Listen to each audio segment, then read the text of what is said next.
Hola, everyone. Sorry, I had a shower. Got out while I'm looking squeaky clean. Yes.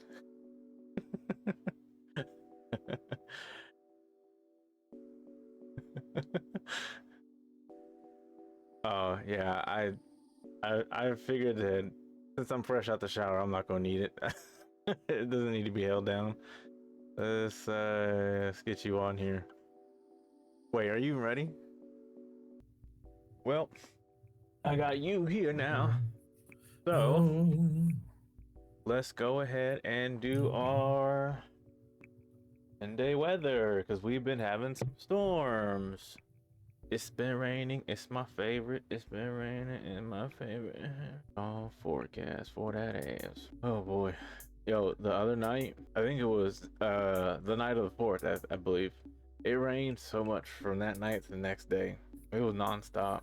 I loved it. We have rain every day.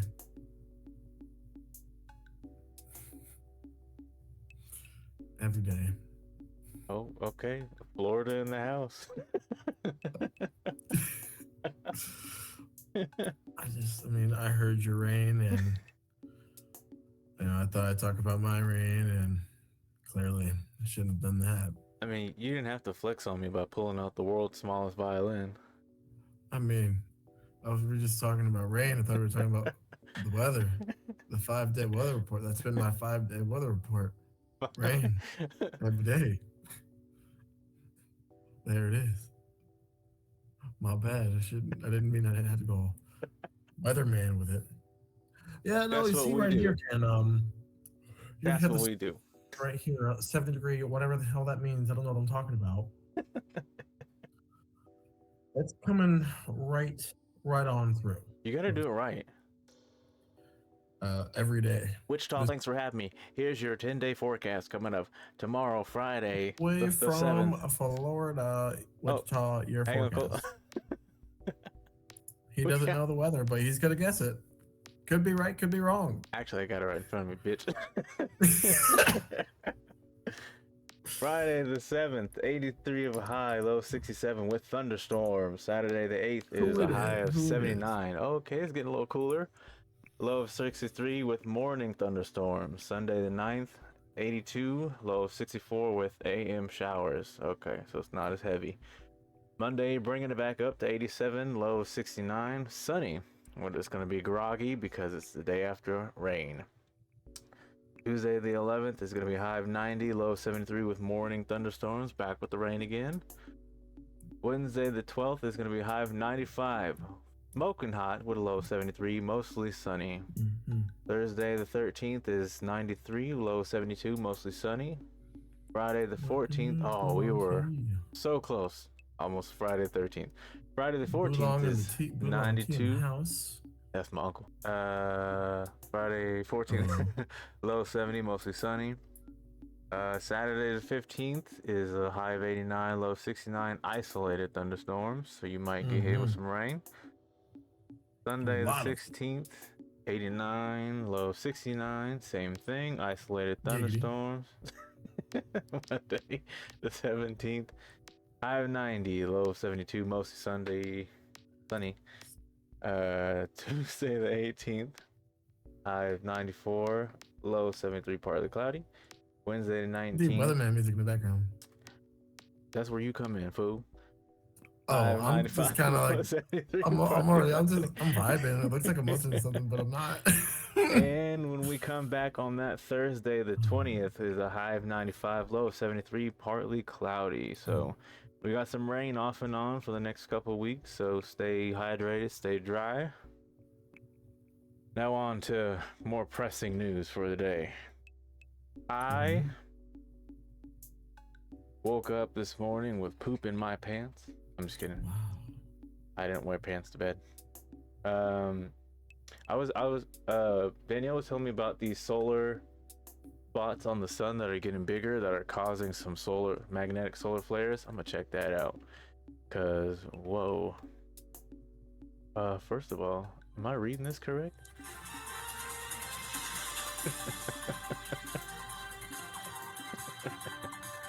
This is the My Camp Social with the weather forecast. Perfect timing. Hey, you gotta do that next time. I was looking for. I was like, oh, let me just find something. Like, okay, cool, let's try it. Oh, you know what? That's great. You gotta send me wherever you got it at, because I'm gonna put that in here. Okay, perfect. Well, for those who are joining in, I hope everyone had a safe 4th of July and a fun one. I know with my uncle we were kicking it for a little bit. What is? Me. Oh, okay. I'm hearing sounds left and right. Like I'm still trying to figure out what's what. Listen, it happened, bro. It happened, bro. Okay, so Uncle Boolong is listening only. Tricks are for kids. I forget who that is. That's my boy. Okay, that's what it was. Okay. Solar Sunspot.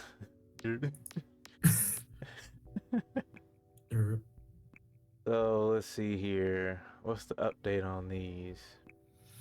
Did you see that they were not to bring up the submarine thing again, but did you see that they were trying to schedule more trips before they disbanded it? Yeah, I saw. I think Mr. Beast got invited to it. Oh, he got invited before they went down. Oh man. Yeah, he dodged that bullet. Probably no. We're not doing that. That's why I stopped. Man, we almost went there.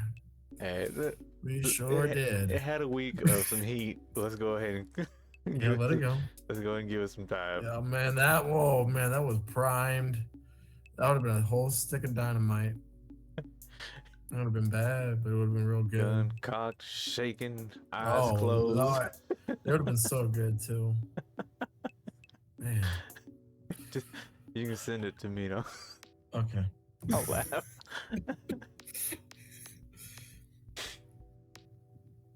That's a lot of reading. I don't know that. There we go. I sent it to you. All right, bet.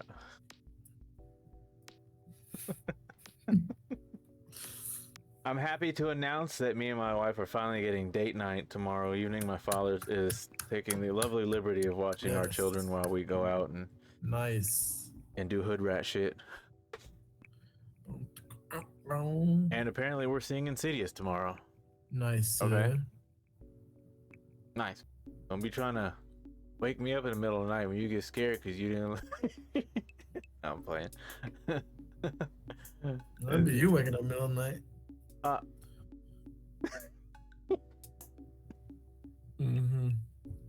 I got your background.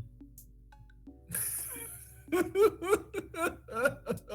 just read your thing. Look at this here. So my sister is getting married in November. And she's finally asking me to DJ. Nice. I'd be honored. Gonna play some twerking music. Get that religious ass family of his to be shaking some ass. Okay.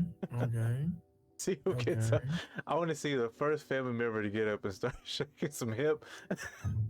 to the key of hallelujah.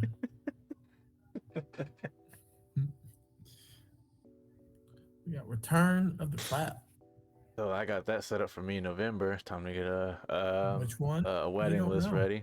Let's see here. Speaking of list, I'm still getting my scratch mix ready. Soho, Chaos, Queen Latifah, Wu-Tang, and Black Sheep. That's my scratch. So like when I say scratch set, it's similar to how the transitions will be for like doing a regular like EDM set or something like that. But with this, it's like I'll have to get the instrumental of a song and then also the acapella or lyrics of all these songs, because crossing into not only the beat but getting the lyrics to match up as well as and also finding sweet spots to scratching, that's going to be my challenge. And once I get it all down and recorded, you'll understand what I'm saying.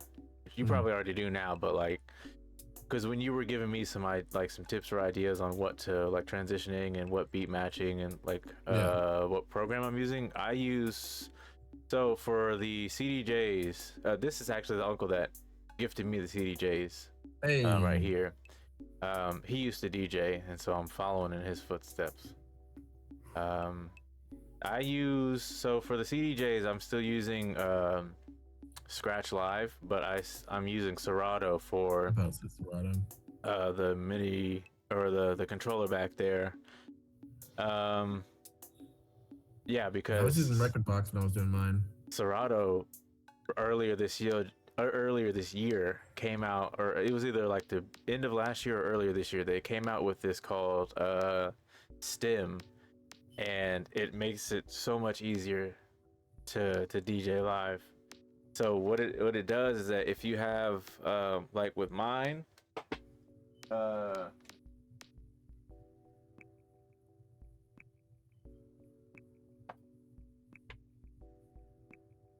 right, so you remember how the pads, right?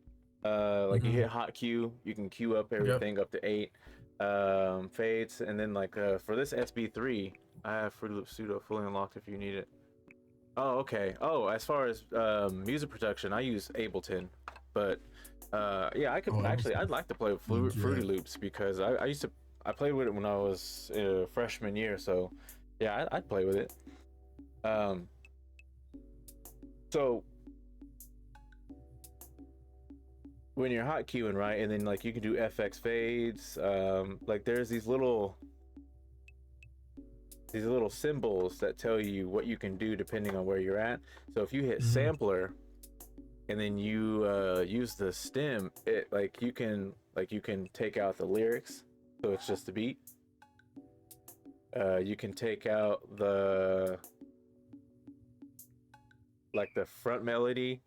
You can take out the back you can take out the drums, and then there's something else that you can do too. But it's so fun. It's so much fun. That's pretty lit. Yeah, because you're downstairs messing up. Go.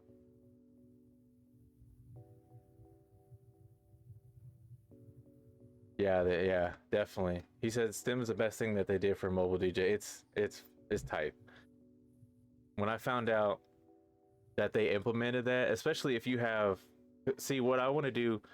The reason why I'm still using Scratch Live for the CDJs is because the mixer and the interface still use Rain. Obviously they've upgraded, so like Rain and the mixer are obsolete to the newer programs, but I can still use Scratch Live. Working on getting a mixer that is compatible with using Serato, so instead of having to like this mixer will actually have pads like that does. Okay. And so yeah, so like you can still work with this, and then you can also have the pads just like that, 8 on each side, 16 that were like a combination of 64 altogether. He's getting to FLX10. Oh wow, okay. Rev 7. Oh, let me look that up. That sounds familiar. But yeah, Stem is so fun.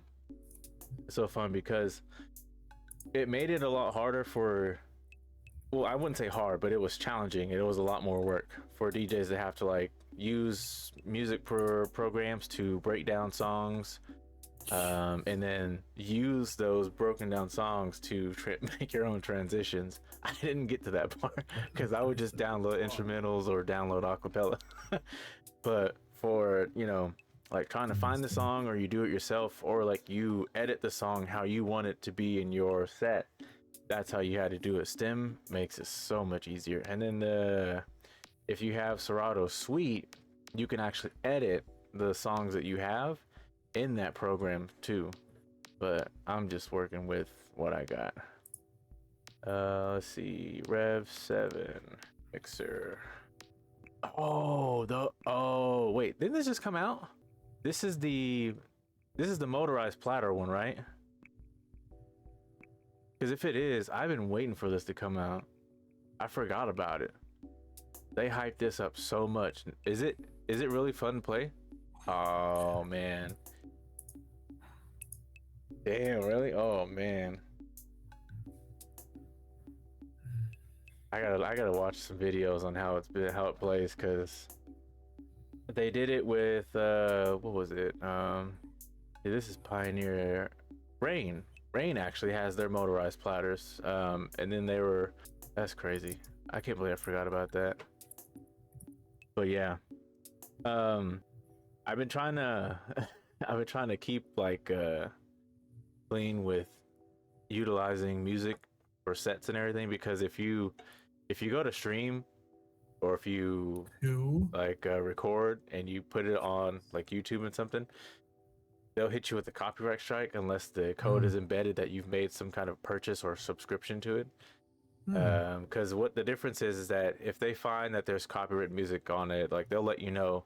But if they see that there was no purchase made and the code embedded in it, then they'll flag it, and then they make it to where it's limited viewability. Like for instance, like the one of my sets that I have on YouTube, they make it to where it's limited, and it's like can't be viewed in these countries.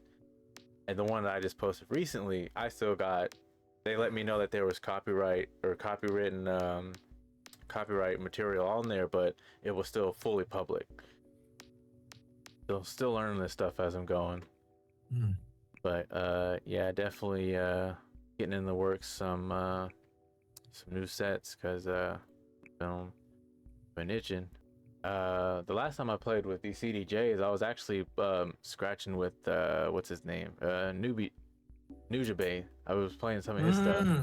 Yeah, nice. I was scratching some with Nujabes stuff. I just had his couple of songs on loop, and I was just sitting there playing with. I was like, oh man, he was so ahead of his time. God, really was. So ahead of his time. Oh man. I remind myself of who he was and what he did to the industry of music by just going back and listening to some of his stuff, man. It's crazy. Dude, that guy's awesome. Speaking of DJs, has Alice in Wonderland been coming out with anything new?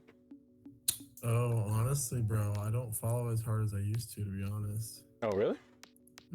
Like I don't really listen to EDM as much as I used to either. Oh. Like nowhere, like anywhere near as much, if any at all. And it's not that like I don't think it was like a phase. I think it just helped me and stuff during a time of my life where I needed it too. I'm not really in like survival mode anymore, and now I'm like letting other music styles and stuff come in and take a little break from it. Doesn't mean I don't like it. I definitely like it. I just don't really listen to it. I don't go out of my way to listen to it like that anymore. I'm the same way. Like I have to take a break from certain genres of music because like for instance, I take a very long and hard break from rap because I feel like there's not a whole lot of substance to it anymore. Yeah, every now and then you get these rappers who put something out, it's like, okay, but I get stuck with that. And then you just kind of wait for the next good one to come out, or you just go back and listening to the. Let's go on back. Like sometimes I catch myself taking a break with EDM as well. Like dubstep, I like dubstep a lot, but sometimes like you start to try to. Yeah, that's true. And you know what? To follow up on that comment, because he says they all sound. I hate how gangster rap. I hate how all the new rappers are starting to sample pretty much entire songs from older artists that aren't even 20 years old, between 20 and 30 years old. Like it's just like they'll take the entire beat and then just put their own lyrics on it. It's like, what is this? Bro, and it's not even better than the original. Eiffel? Like Eiffel, like Blue. Everybody's been like Yeah, wrecking that song and I doing whatever can't. they want I to it. can't get with it. They've just been doing whatever they want to Like, I it. like that David Guetta is still doing work, but like he took that song and then he I put, well, don't who was like it, it. Rita Ora, Yeah, man, something like that. I don't like it. Me and personally, then I just don't like it. I'm not hating on it. I'm not gonna gatekeep against it. yeah, I want people to have fun and vibe to whatever they love. because I I think what just he I don't like did it. is he made I'm it not a fan of fun it. to not only make it nostalgic for anyone who's like making a set, like, oh yeah, I'll go ahead and throw Eiffel 65 out here, Yeah, and yeah, then I'll transition into David Guetta. It's like, that's, I mean, he made it fun for that, but other than that, I don't know. I don't like, I can't do it. like if it comes on, bro, and I'm out and about, I'm boogieing because it's on. You'll see me get confused because I'm gonna sing the old lyrics because I don't really know that one. Because So I'm you gonna have to be wait for the laser sort of sounds. some yo, Yo, listen listen, now, and then this they is don't they ain't gonna have it. They ain't gonna have it. nah. I'm gonna have You a get Rita megaphone, Ora. bro. I'm I'm gonna get. here and I feel alive. I don't like this shit. I can't get jiggy with this shit. I can't- I do not like. No, but It's like, supposed to be blue. I can't get over the fact that people do that now. Like, it's There's so another one. Somebody else did it too. Somebody else took Eiffel 65 and they did something to it. I don't remember which artist. It's recent though. Ice Spice. No, not Ice Spice. There's actually there are other Shut the there's hell other up. female rappers that do it. Fucking troll. But it's very common in rap now to like take an entire song, remove the former artist's Oh, was it lyrics, and Ice then put Spice? themselves on it. I don't know, bro. I don't listen to it like that. When I'm hearing a repeat or like like a reboot of song, I'm just like, why'd you do it? You know, if it's Yeah. not I mean, you might as well just Let call me it a see, let me remix see. and just. I'm gonna see who else did it. He said Ice Spice is trash, but you'll watch her though.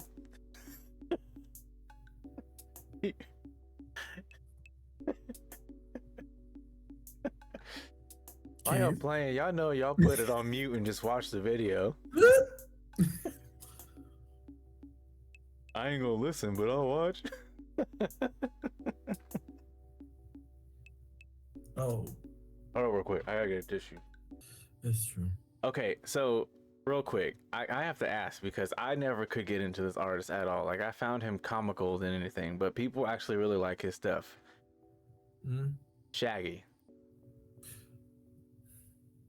How you feel? Tell me your thoughts, people. How you feel? Artist Shaggy, the storyteller of our generation. How do y'all really feel about Shaggy and his music? Because I'll tell you one thing, there is a demographic that really like his music. Honestly, like I enjoyed Shaggy growing up. I mean, like that's just kind of like what I grew up with. I was like my favorite song was Angel, and I always would sing that, bro.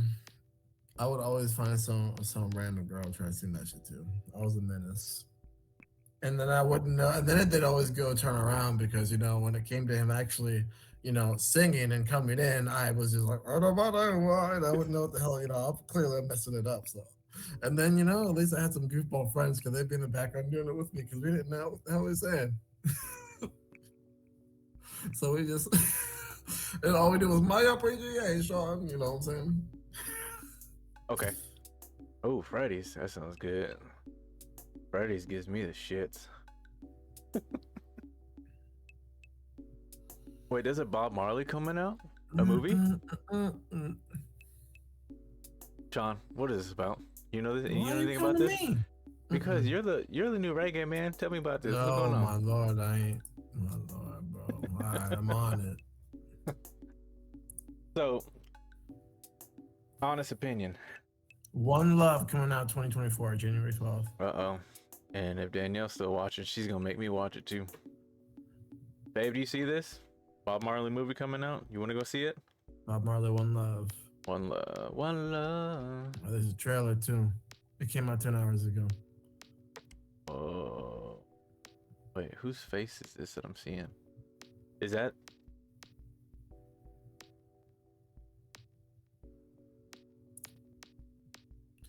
Kingsley Benadier.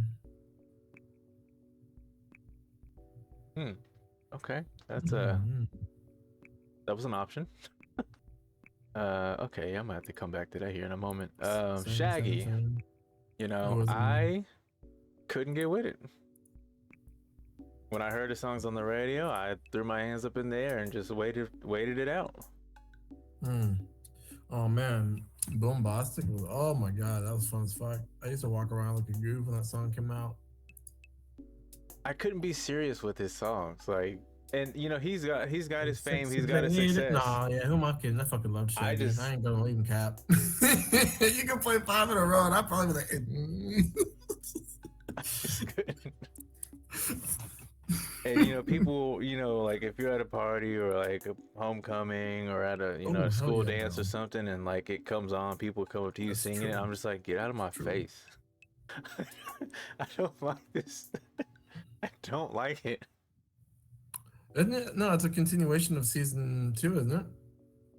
And 3. I think I need to watch season Dude, it's 2. fucking good. Hey, no, hold up. The There was something There's an that just came Aphrodite out is just a on Disney hilarious Plus. joke. Something just came out on Disney Plus that was like an all or mostly predominantly black anime.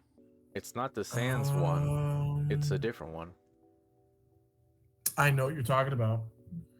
Plus new release.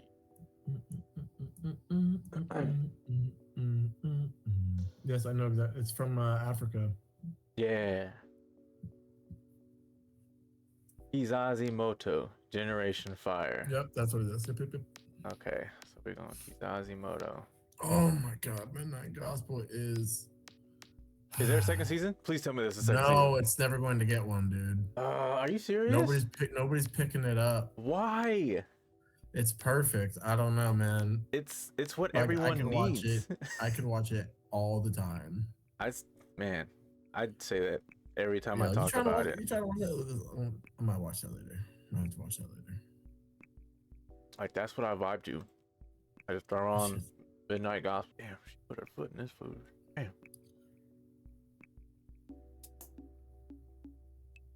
Hey, this show actually look like it'd be good. Hold up now. What show? This Kizazimoto. Oh yeah, dude. Oh. Oh yeah. Oh yeah. Nice. No, I legit can't wait to start watching it. Midnight Gospel. Just okay, so since we're on Midnight Gospel, all right, one by one. Start with you, Sean. Ooh. What's your favorite episode? The one with the clowns and the dog. Dude, I love that one so much, bro. I will say this: I didn't notice his face when the dogs got done. Bro, until I watched it again, and I'm sitting there watching it like for real because I was listening to it, but as soon as I watched it, I see him and the dogs got and how his eyes were. You're like, and the blood. I was like, oh my. Oh yeah, it was gosh. 0 to 100. I thought it was gonna be like, oh. I could not stop laughing. I had to rewatch it. That lady's voice is pretty like relaxing. Oh yeah. To listen to. And it was kind of fun. Like it was interesting listening to what they were talking to because I was like, oh, I've never like listened to that kind of perspective before, and it's just fun to listen to it. Like dude, it's the best. It's one of like the best things that ever happened in life. Just one more. No, actually, no. Good things comes in threes. Give me 3. They could be years apart, man. I don't care. I need to. You know what we need to do? Like, we need to go ahead and strike up a petition. Somebody gonna need to pick up season 2. Let me Google it. Let me Google it and see if anybody. All right. While you looking that up, Keys, favorite episode, Midnight Gospel.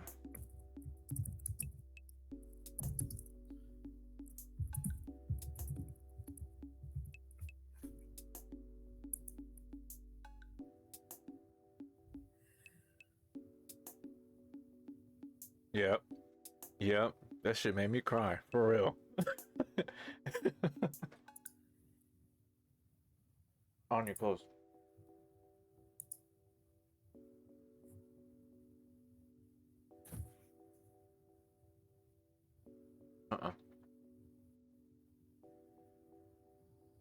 Oh man, that last episode hit so heavy. Mm. I had to watch it again.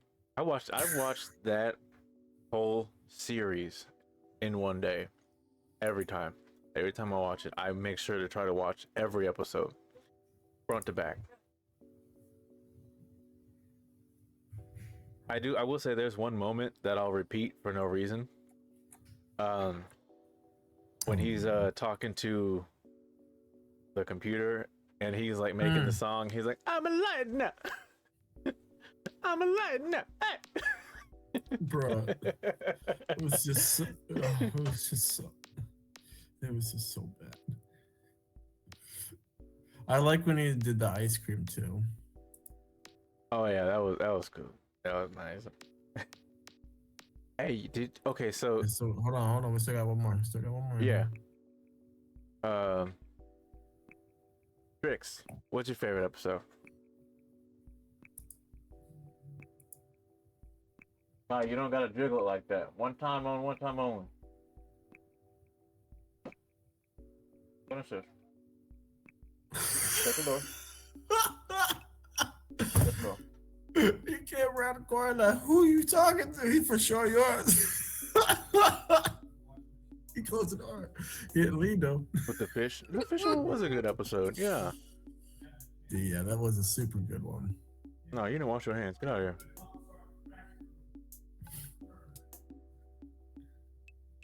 Yeah, go wash your hands. Then you can high five me. That was the one with Joey Diaz, right? I don't know. It's just gonna... The fish one took a crazy turn.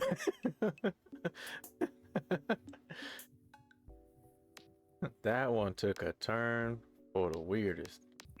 Yeah. Yeah, because if I remember correctly, the fish one was he was taking him through the journey, just finding stuff while talking to him, and then at the end, he got everything he needed. He got big, resurrected homie. They fought, and before everything went to hell, he got shot back up to the real world. And I think they were fighting over a girl. Man.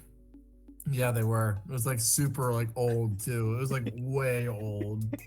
Like the dude he woke up couldn't believe he got woken up for it. Mm-hmm. Hey, like and woke up scrapping. Woke like up swinging. He couldn't believe he woke him up for that old shit, bro. You're like, wait, what? That's so. No. The jail and then one. destroyed the entire. The prison one is what I was about to say. Was really crazy to me because if you. I'm gonna get my tinfoil hat on. If you really pay attention to listen to what they're saying and you piece everything together with that show and with real life, it'll mess you up. But at the same time, it'll heal you if you've got any problems going on at that moment, because that episode was like, dang. For anyone who repeats themselves and who is in a cycle of bad habits, watch the prison episode. That'll humble you quick. Oh, you know what else is a really good one? It's dark. Is when he went to the hell planet, not the hell planet, but like the nightmare planet instead of like the orgy planet he was supposed to originally go to. Yeah. That planet ended up being holy. Oh, that was the one with Pauly Shore in it. Oh my god.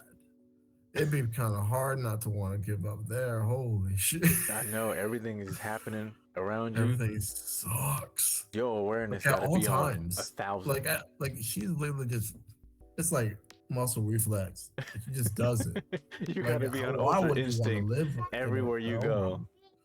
Okay. Like immediately sees it. It's on sight. Right, go back downstairs. Eliminated. While she's talking to you, like it's regular conversation. Like that's wild. All right, go. It's like God. Yeah, that show. I remember when I first watched it, I was just like, dude, this is it. Like, no, really, you put all this in a book. Like, this is it. The first episode is just truly like hooked me in. Oh yeah.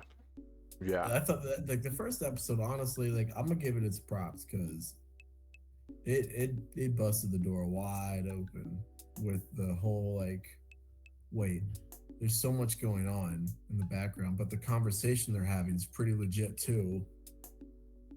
wait, I don't know which one to watch, and you have to watch the first episode like a few times to get into the groove of what Midnight Gospel is. And like, I don't know how many times I've seen the first episode. Like every time I rewatch Midnight Gospel, I literally start with episode one. Yeah. It's, Oh like, yeah. there's just almost like no bad Got episode, to. really. And I love how the I don't think computer's so. just like, you gotta update me, man. Yeah. And he's like, nope, nope, nope, nope. And that's why he went to the murder planet. Oh my lord! And the fact he almost legit like died one time before coming back, like he almost did not make it, and he legit like, he's like, oh, okay. That was a couple of times. I know which one you're talking. Like he I feel legit like I kind almost of made remember. it. There's He one where he almost was didn't like, make it yeah. this close. It was very close. To where even I was like, dude, you gotta go? It's been time to go. I would have been gone. Bro, but to throw your consciousness into an avatar and just go to a simulation planet where everything's like real, like, and you have a legit cast and like, oh, bro. And the fact that like, not only are you you're learning things about life with him creating an avatar and experiencing these other worlds, pretty much, but how he lives his life as well. It's exactly yeah, it was. It's That's exactly all day. There's no hiding that. That's why he was. That's why he always liked to. That's why he never bought the new one. He only stuck his head in. Like he never adjusted tip. He had a hat on. Call that protection. And that's a metaphor too, going in and being born again because you're coming out. Oh Lord. Oh man. Also, if you think about it, yeah.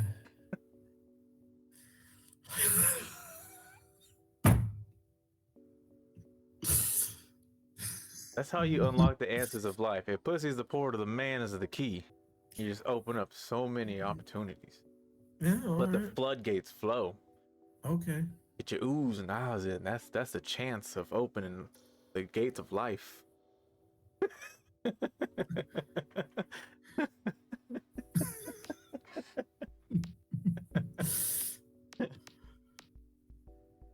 Oh shit, bro. I like that one episode where he was learning about how to control his anger. He was talking to the guy that was all squiggly wiggly. And he left in that little blooper where like they laugh and like they had like a flash cut where like they were in the studio recording the audio that they were speaking of, where they were laughing. I like that. I like that part. I also thought it was interesting when like his sister and stuff tried to get a hold of him about like the payments on the thing, and that also that we found out that like the guy that he had to like leave. He had to leave his farm one time. Yeah. And he legit almost died from that. Like immediately. He had to get that fluid to for maintenance. To fix it. Yeah, and because the guy told him like his model was like crazy old. Like it shouldn't be in commission anymore. The one guy, they recalled those. That got stuck in the flame. Like there's different flames that like do different things to you or something like that. And he just got. Didn't he like move him some more? I think he used a sticker. It was so fun. It was like so fun. It was just so like, sorry. It was just there for eternity. Dude. Separated. Thank you. If I remember that, I'd have to rewatch all the gospel games. Shit, so awful. Can't wait to not watch it. When I found out that the episode with his mom was like a nod to her before her passing, the fact that like when they started it out with him becoming an avatar, because he didn't go directly shooting into a planet, he went to like limbo. Yeah. And then that hi mom, I was like, oh my gosh. This is gonna be one of them episodes. Oh man. I that show is just it's brilliant. Oh, bro. Speaking of great shows that are brilliant, we're back, baby. Futurama's coming again. Are they You heard rebooting it or are they it's adding no, to no, it? no. Adding to it. You know what took forever? They wasn't trying to pay homie, the voice of Bender. I Oh forgot his yeah, yeah, name. yeah, yeah. They They wasn't trying to weren't. pay the They man. wasn't trying to have him in it at all. Yeah, What because the they hell are you wasn't guys trying talking to about? pay Like, him, so he was like, "I'm not coming back." They said, "Fine," and the whole fandom was right behind him. Like, we're not watching. you ain't getting a damn view. Bro, like yeah, no, for real, bro. They legit put him back in because the entire fan base is like, "You're on crack." Yeah, you're We're not stupid having hell. it. We won't watch it if he's not in it. There's no point. Mm-mm. Like, bite my shiny metal ass, man. Because Like, him and Fry, their partnership is what started the entire show. yes, it literally started the whole fucking show, bro. Fry would have died if it wasn't for him. I mean, he almost died because of him. Different chat. Hey, you gotta. Hey. That's the first moment they met. He almost killed him. Wait, no, because didn't he want to commit suicide? No, he didn't know what it was. Bender did. That's right. But Fry That's didn't right. know what it was. Oh, He thought that's it was right. a Yeah, phone yeah. booth. Yeah, there you go. And Bender shoved him in. I ain't got all day. Come on, let me try for a twofer. I feel like his name is DiMaggio. It's DiMaggio something. And they put like, would you like painful and slow, or like quick and like painless or something? And he's like, do I need to put it by pair or something? You slow and painful. John DiMaggio. Shout out to John DiMaggio. Solar Opposites is great too. That's pretty funny. I feel like it's a good it's amazing. like It's a tamer sidebar to yeah. It's tamer. Is it any correlation to the show or they're separate? Just an artwork. Okay. Artwork and probably universe style. And comedy. Yeah. Well, it's almost like watching an alien version of But the thing that makes Solar Opposites like where it gets like its barbarism from is for sure like all the people trapped in the wall, bro. Oh my god.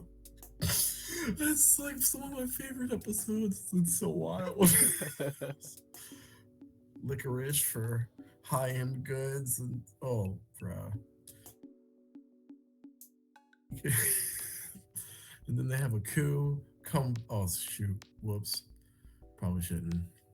You giving it away. Not Listen, everybody it's watched great, it. dog. Now they're gonna want to watch it because they're like, "What? No, he didn't finish." Oh, yeah, dude.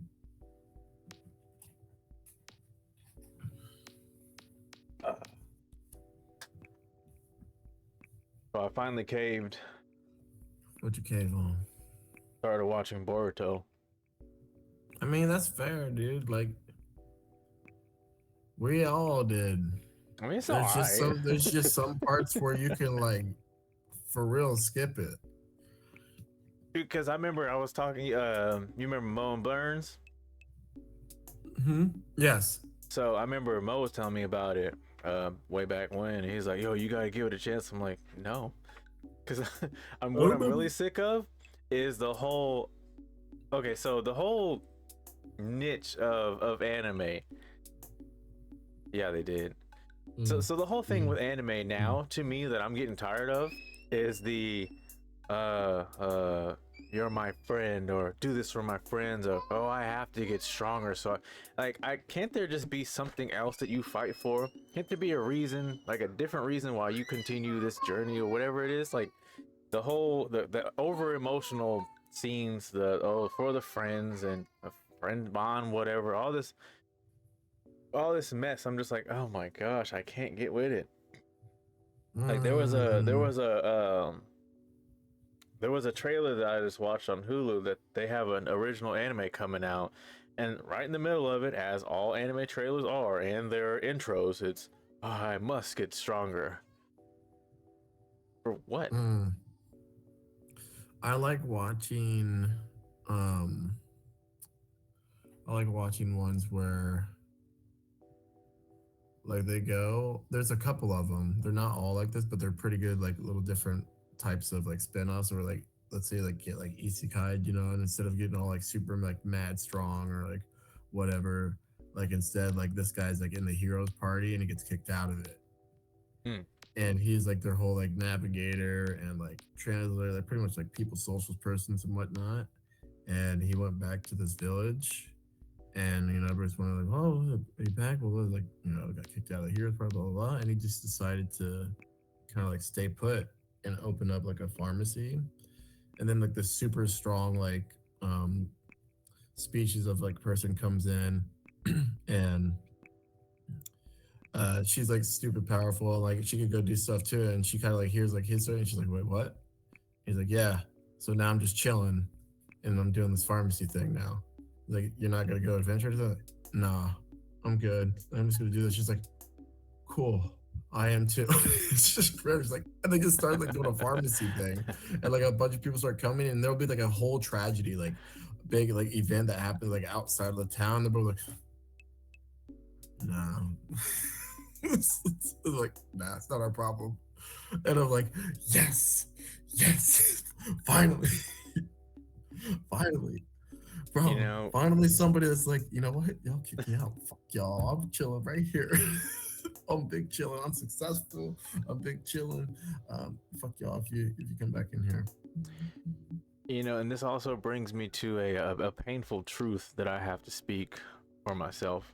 I'm getting sick and tired of Dragon Ball.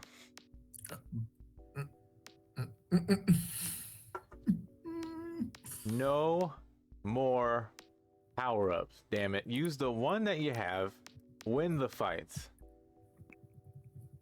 I'll make an unpopular opinion right now. Super could have been better. Could be better. The Goku Black arc should have been someone different. Could have been like Gohan or Goten. If it was like the History of Trunks reboot, or not reboot, like if you're adding on to History of Trunks, they should have did like Gohan or Goten, not Goku. All the super power ups that they're going through just to get whooped in each and every single power up or technique. Apparently, Ultra Instinct's a technique, not a power up. They just use Saiyan form to fuse with it. Like it's very, very sudden that they're just throwing all this at us. I mean, I really truly stopped watching like after GT, because I was watching GT and I didn't know it wasn't canon until like halfway through, and then everyone's like, "Yo, it's not canon." I'm like, "What?" It's like, "What does that mean?" It's like, "Oh, it means like when the season's done and they do this one, all of this doesn't matter." And I was like, "What?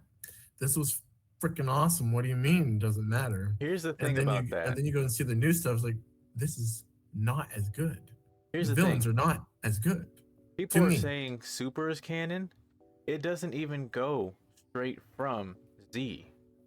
GT does. GT picks up GT right really after does. Z. It's right So after everyone's it. like, "Oh, it's not canon because the creator didn't have any input on it." Yes, he did. He wasn't writing all this stuff, but he had input. I mean, he had to write off on some shit.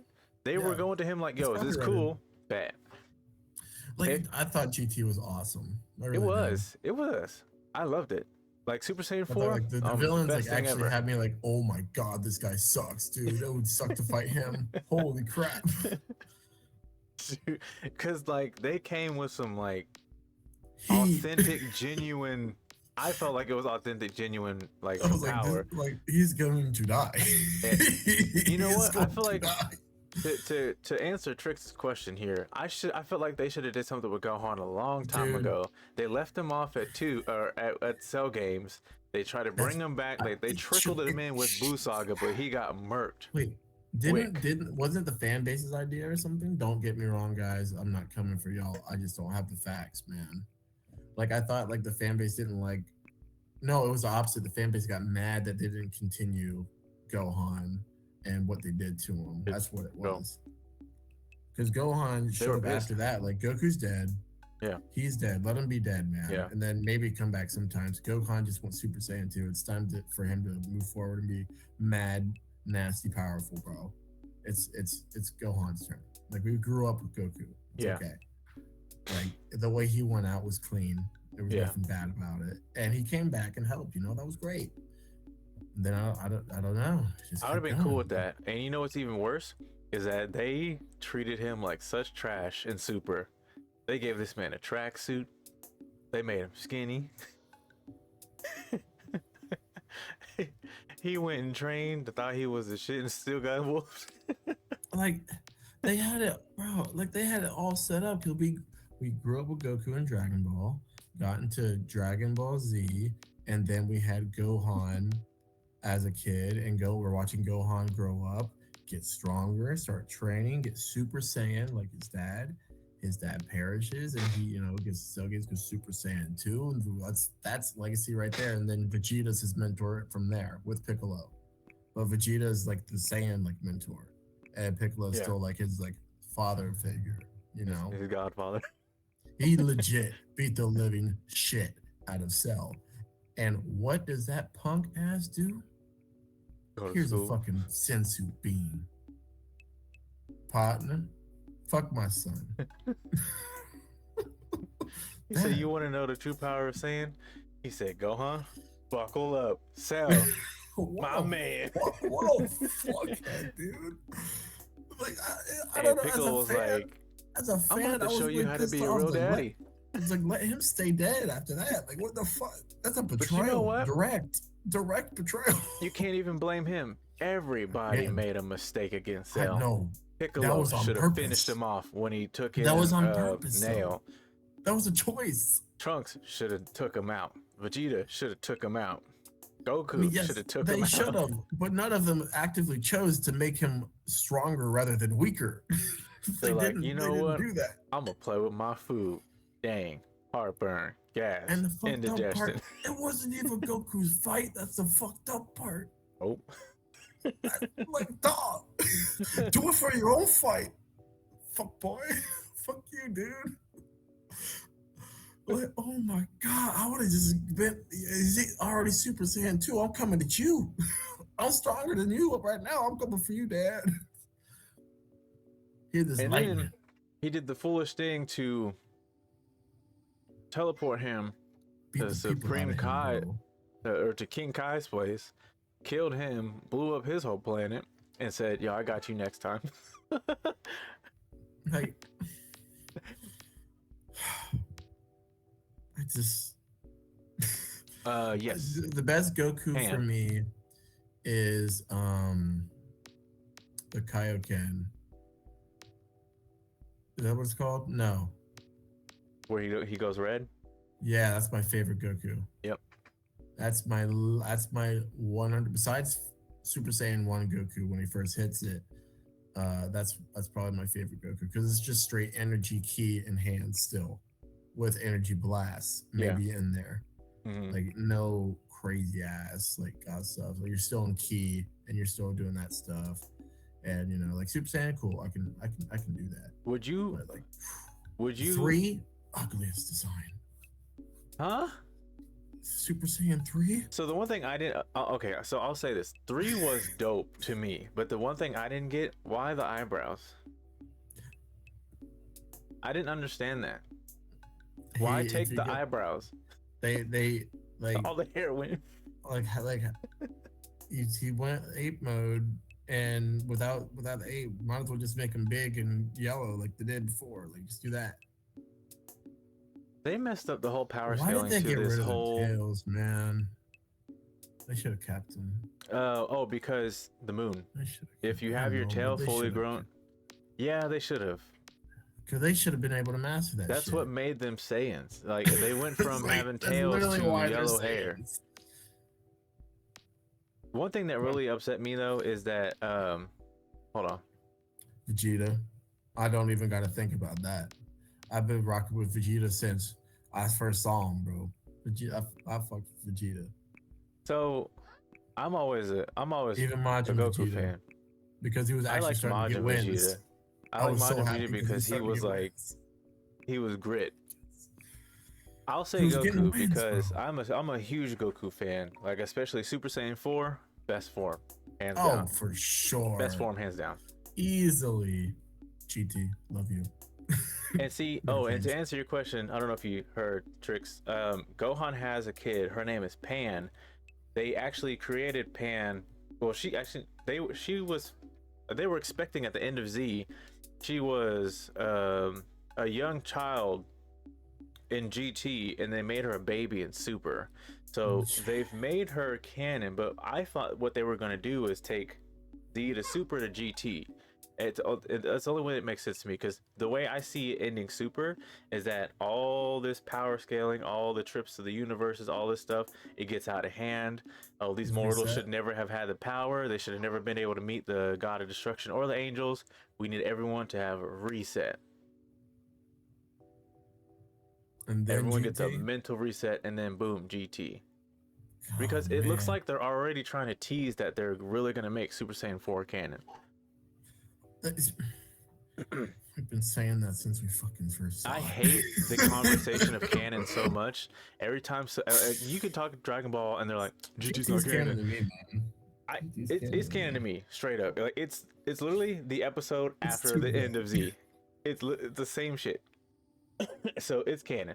For anyone's like, oh, he didn't write anything, it's canon. Like I don't like how they didn't have Vegeta like progress in strength. Really, like, and for some reason, when he did regress in strength at the same time, you know, like he just got the snot kicked out of him like he never had it. Yeah, like That shit kinda pissed me off. progress down the They drain. didn't make the fight like close. They just made him look like he tried his hardest, and then Goku with the same form comes in, has a smirk, and just knees him in the stomach, and the fight's 75% done. Like, what the fuck, you, bro? The wind got knocked out of him. He couldn't breathe for 3 episodes. I just walk away. It's like, all right, time to watch Goku scream for 5 more episodes. The one thing I hated, which Super does a lot, is that when they go in fully powered up with whatever form they go into, they go after the enemy, they get knocked down, gone, back down to base mode. Like they had so much control. They had so much control of their forms in Z and part of Super, but like as they progressed, they went to fight, like they rush in, bam, smack, base mode.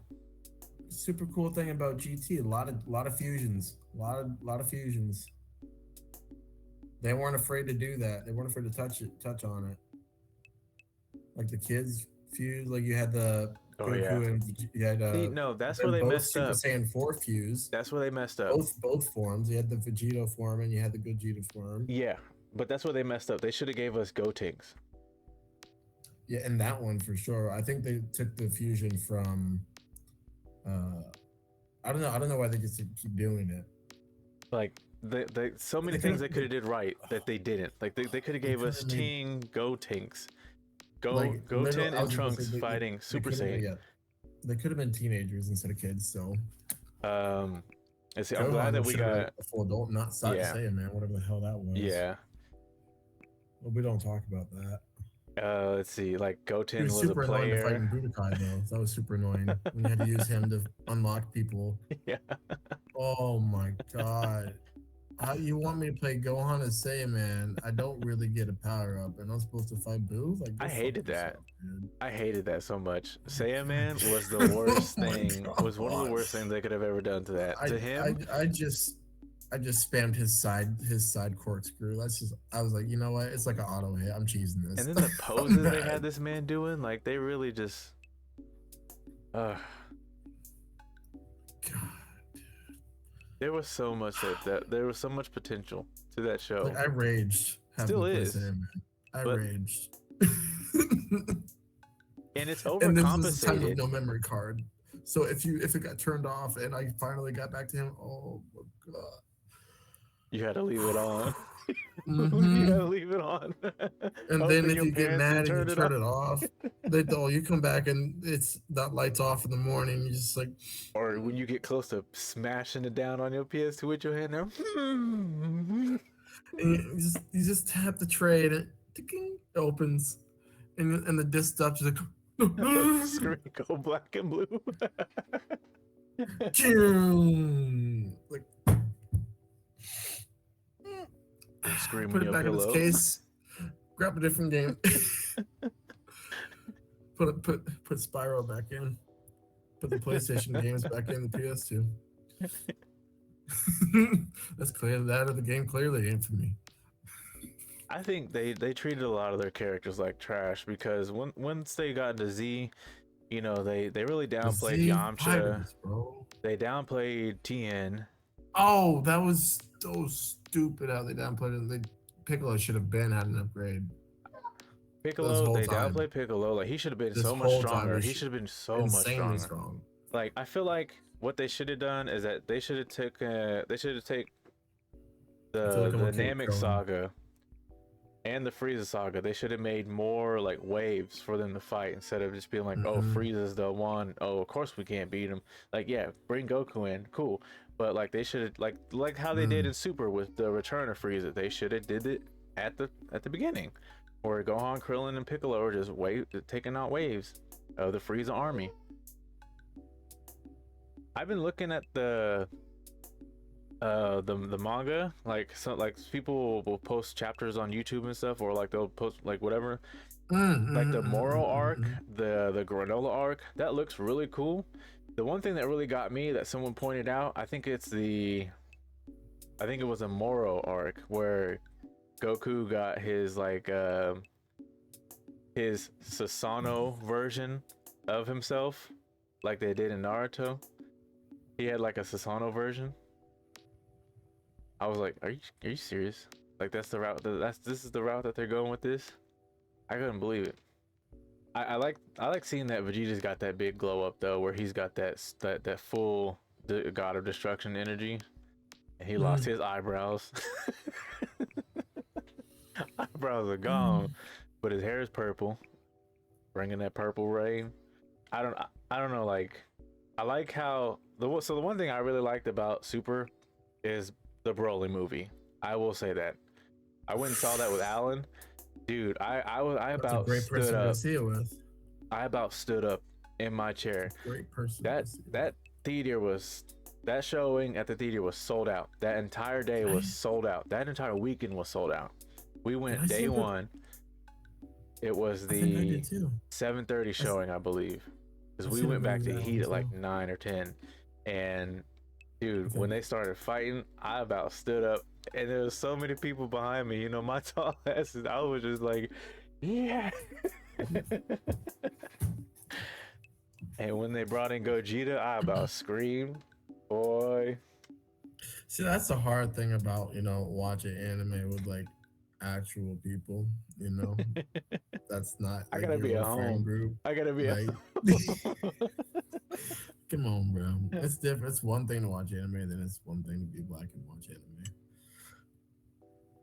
Like it's a difference. We get extra hype. You thought we got hyped at the movie theater? Put anime in the movie theater. It's even crazier because now we're all linked in one wavelength. Like we all linked. Everybody on the same wavelength. Everybody coming in like, hey yo, what's up? Hey, it's a giant Akatsuki group of 150 people. The whole theater Akatsuki, bro. We come in. Everybody in cloaks and flip flops. Everybody's their own Akatsuki member. And if you wear a headband, you better have manually put a sash in there, bitch. It better have a slash on it too. She better not be fresh. And you know what? The movie theater is perfect for wearing a cloak because the movie theater cold as hell. You can't wear them no more though, Huh? because a buddy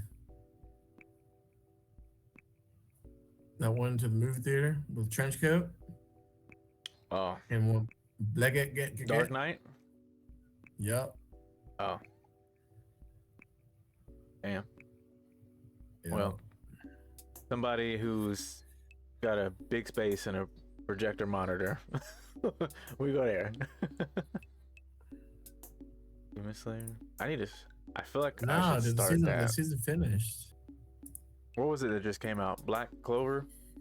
The movie, yeah. Oh man, so good, so good. Ah man, that movie was awesome. I enjoyed it. I very much enjoyed it. Is the main character growing up? It's a time skip. Okay. Because I could have So swore I like remember whenever I see they're him, older. he's like smaller, but in this movie, like they They're show older. him, No, he's he like, yoked. okay, He yoked. okay. he walk up and he asked for your wallet. You give it over us. He yoked. He the type of dude he's going get your wallet back for you if somebody take it. But that's just the type of yoke he is, just walking around normal. This man bored. You just going to work. You watch him do 1,000 push-ups just cause. Just Hey, for training. Saitama. He'd probably have fun working out with him. I'm not gonna lie to you. You know, him, Saitama, and Guy Sensei all get together and work out. Just throw Lee in there too, bro. He can do it. Lee can do it. He got the strength. He can keep up just fine, bro. He wear them weights all the damn time. Yo. When he sleep. Okay. When he go to class. When they're on field trips. When they're just on a regular training stuff. Obvious answer, but the question is, how many of y'all, when you first saw the episode Lee vs. Gar, when he dropped them weights, how many of y'all got hyped? I still get hyped to this day, bro. What you mean? And when I'm watching, I forget about it, and he drops some weights, and they hit the ground, and everyone's reaction show. I get, it's about to start. I just like he about to play a final boss in a video game. You got to get at the edge of because Guy and Lee are the people. Yeah, they don't got superpowers, bro. It's just straight grit. It's just straight grit. Straight legendary. He said, "Watch me do me." They're like, "Oh, okay, some weights." Boom. Shit, bruh. You know what let's go. The only action I would have liked to have seen added off to the side was Kakashi's, like a little bit more of it, like interaction between him and Guy, like because they did a little bit of it, but I would have loved like a sidebar conversation with the two of them and him being like, "You really gave him those fucking weights?" Yeah. Like the kids, one thing, like that's a seal, but like for this, like he even like if you looked at it, even had like rune descriptions and stuff like on his weights. Yeah. Well, I don't know what they say. Probably just say weights or some stuff. Or like like the amount. Like, I wish I would have loved to see like him like talk to me like how long have you like been like having him train like this, so something like that. Did they not mention it in the show? I think they did, but I'm just so brief. I'm just like it wasn't long enough. Yeah. For me to where nobody would have gotten bored if it was like a filler episode. Everybody would have been happy. And I think like, from what I remember, Rock Lee, baby. Yeah. Who's his parents? Let's find out. Nobody knows. Not even the writers. What?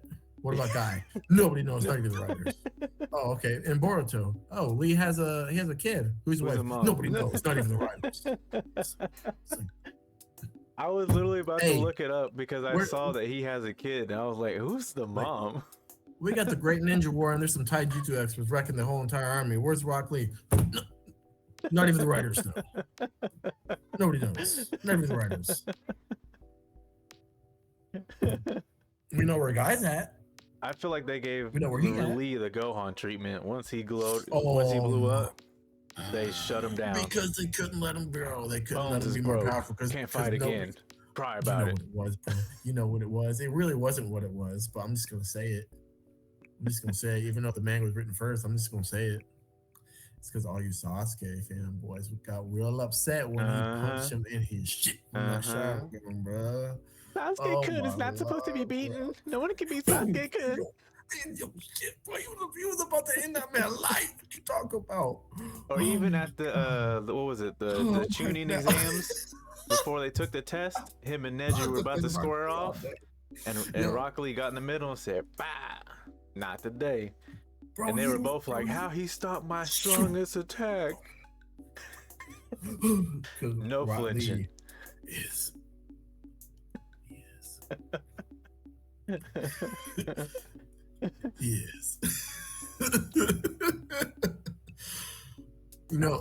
Bro, they could have done so much better. They could have made her train after Tsunade, right? She got the strength, right? Give her the taijutsu skills and have her train with Guy too. Like, like you get that strength with the taijutsu, bro, and you get it honed down. Each light punch is there it goes, bro. Like She was out here she could have, Hulkamania everybody. she could have. Imagine like her with that power and the Saitama control. Like she can just, and then the rest of the song, like she can as an adult. Like, but she should have had that training Yeah. better because everybody got that legendary Yeah. sounding training to that stuff. And like Tsunade was great, but her taijutsu could have used a whole lot more work than Yeah. just brute force. Yeah. And guys around a decent amount of the time doing their missions and whatnot. No one wanted to cross train anybody. Rock Lee wanted to train her. He tried to save her arc. Uh-huh. And everybody, you know what it really was, bro? Besides her being the character that she was, she dissed our boy. She made fun of our boy. She made fun of Rock Lee when he was wholesome about it. He legit was wholesome about it. Like, and she's like, I'm like, okay, bitch. Okay, keep chasing the fuck boy. I hope you feel pain some more. Oh, here we come right now. He said, "Oh, you talking stuff? Where your man's at?" Mm-hmm. And he beat his ass in front of her too. He already beat his ass. He said, "This your man's right here." This you? This you? How many Tomoe he got? Don't matter.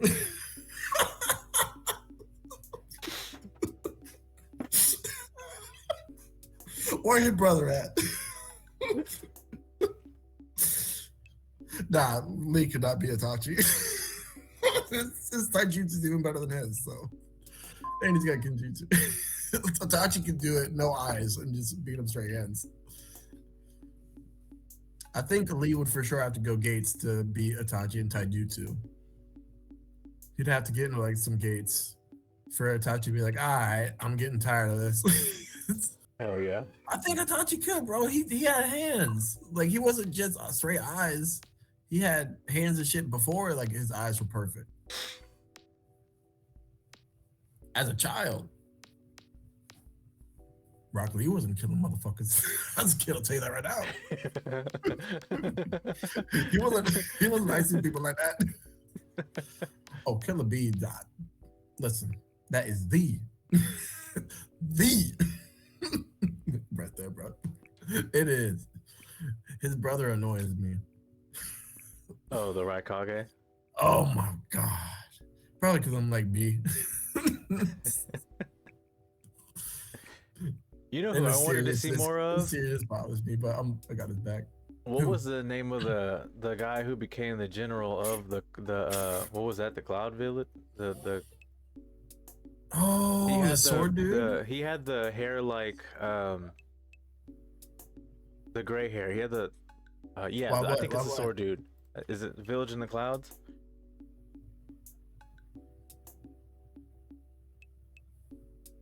Let's see. Oh,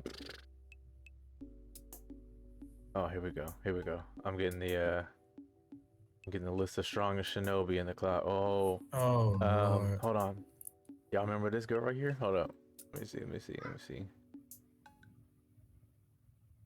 This one? Oh, her. That's not who I was talking about, but she. I remember her. Yeah. Amoy?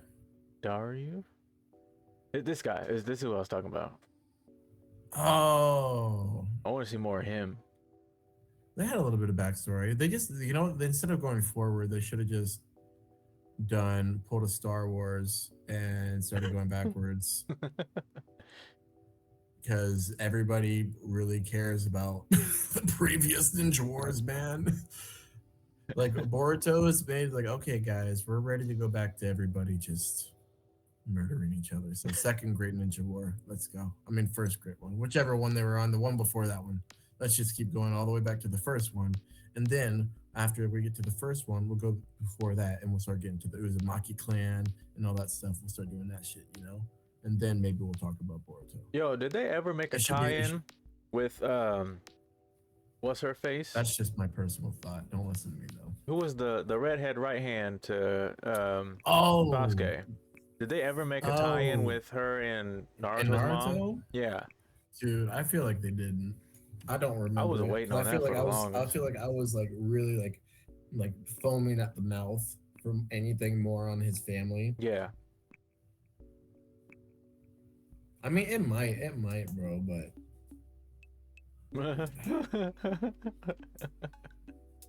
bro, they copy Naruto is so good that Boruto copied the fights. Like that's how good Naruto is.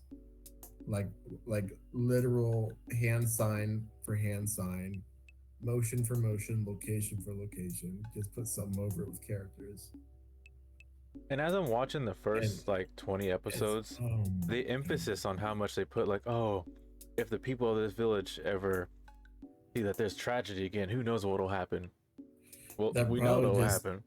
They're they'll gonna just depend get on you. yeah. I mean, also, you know, they're gonna be like, "Hey, listen, we ain't doing this shit again." They're probably gonna fight. Y'all keep bringing this trouble to our village. All right, here we go. How many times we gotta teach you this lesson?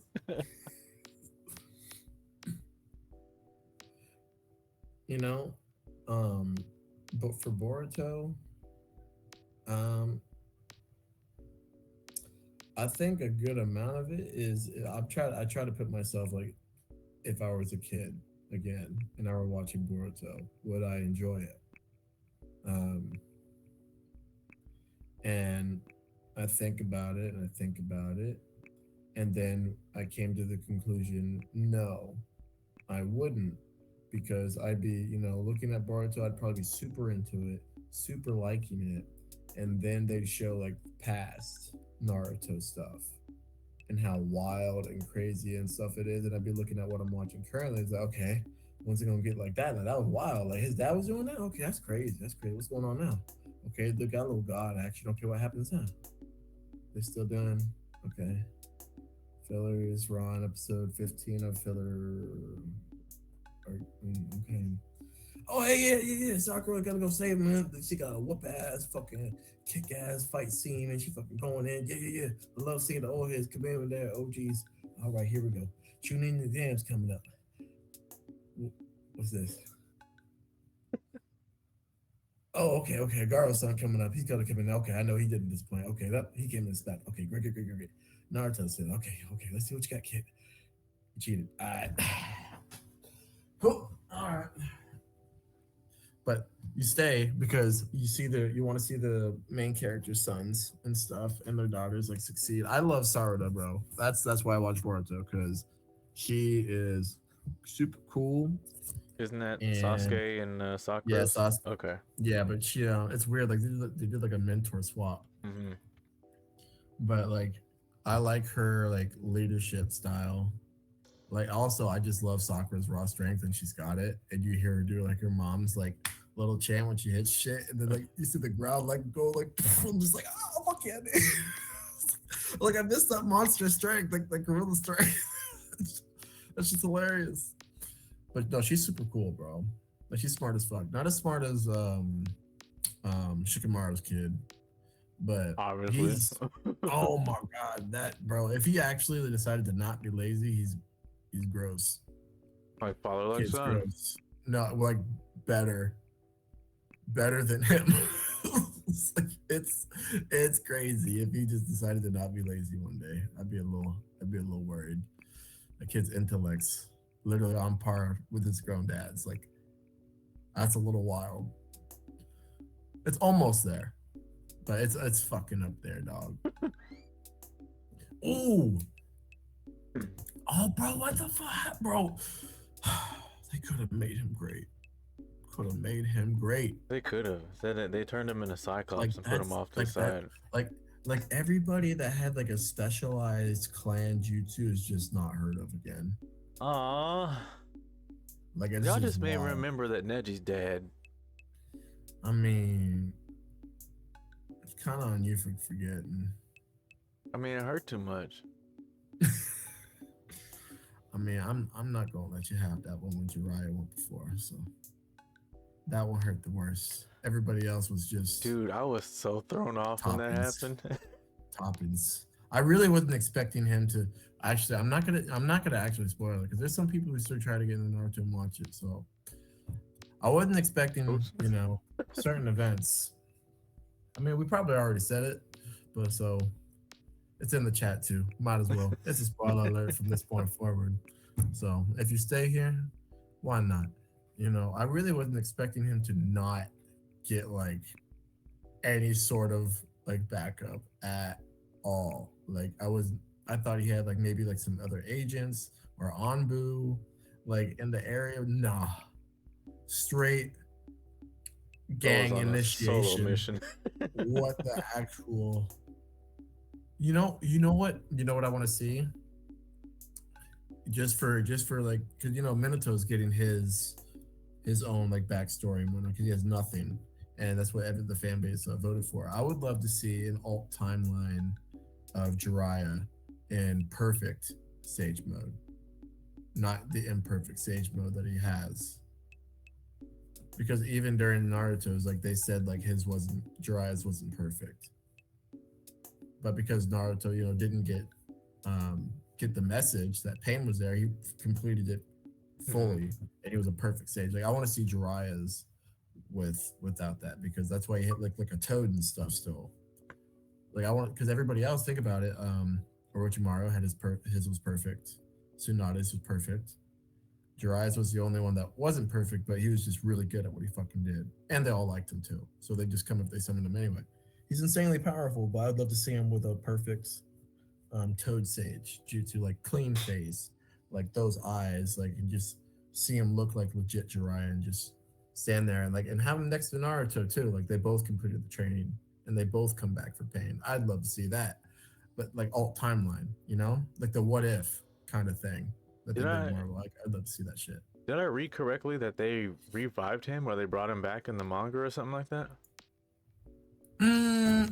Boruto, he has his clone or something.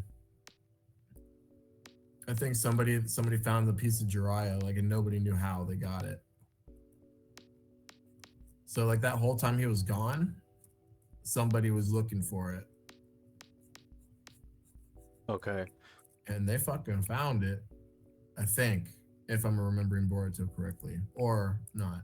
Like I said, in and out for Boruto. I see which arcs are trending on Reddit, and if people are liking it and the fight scenes, like, okay, what episode did it start?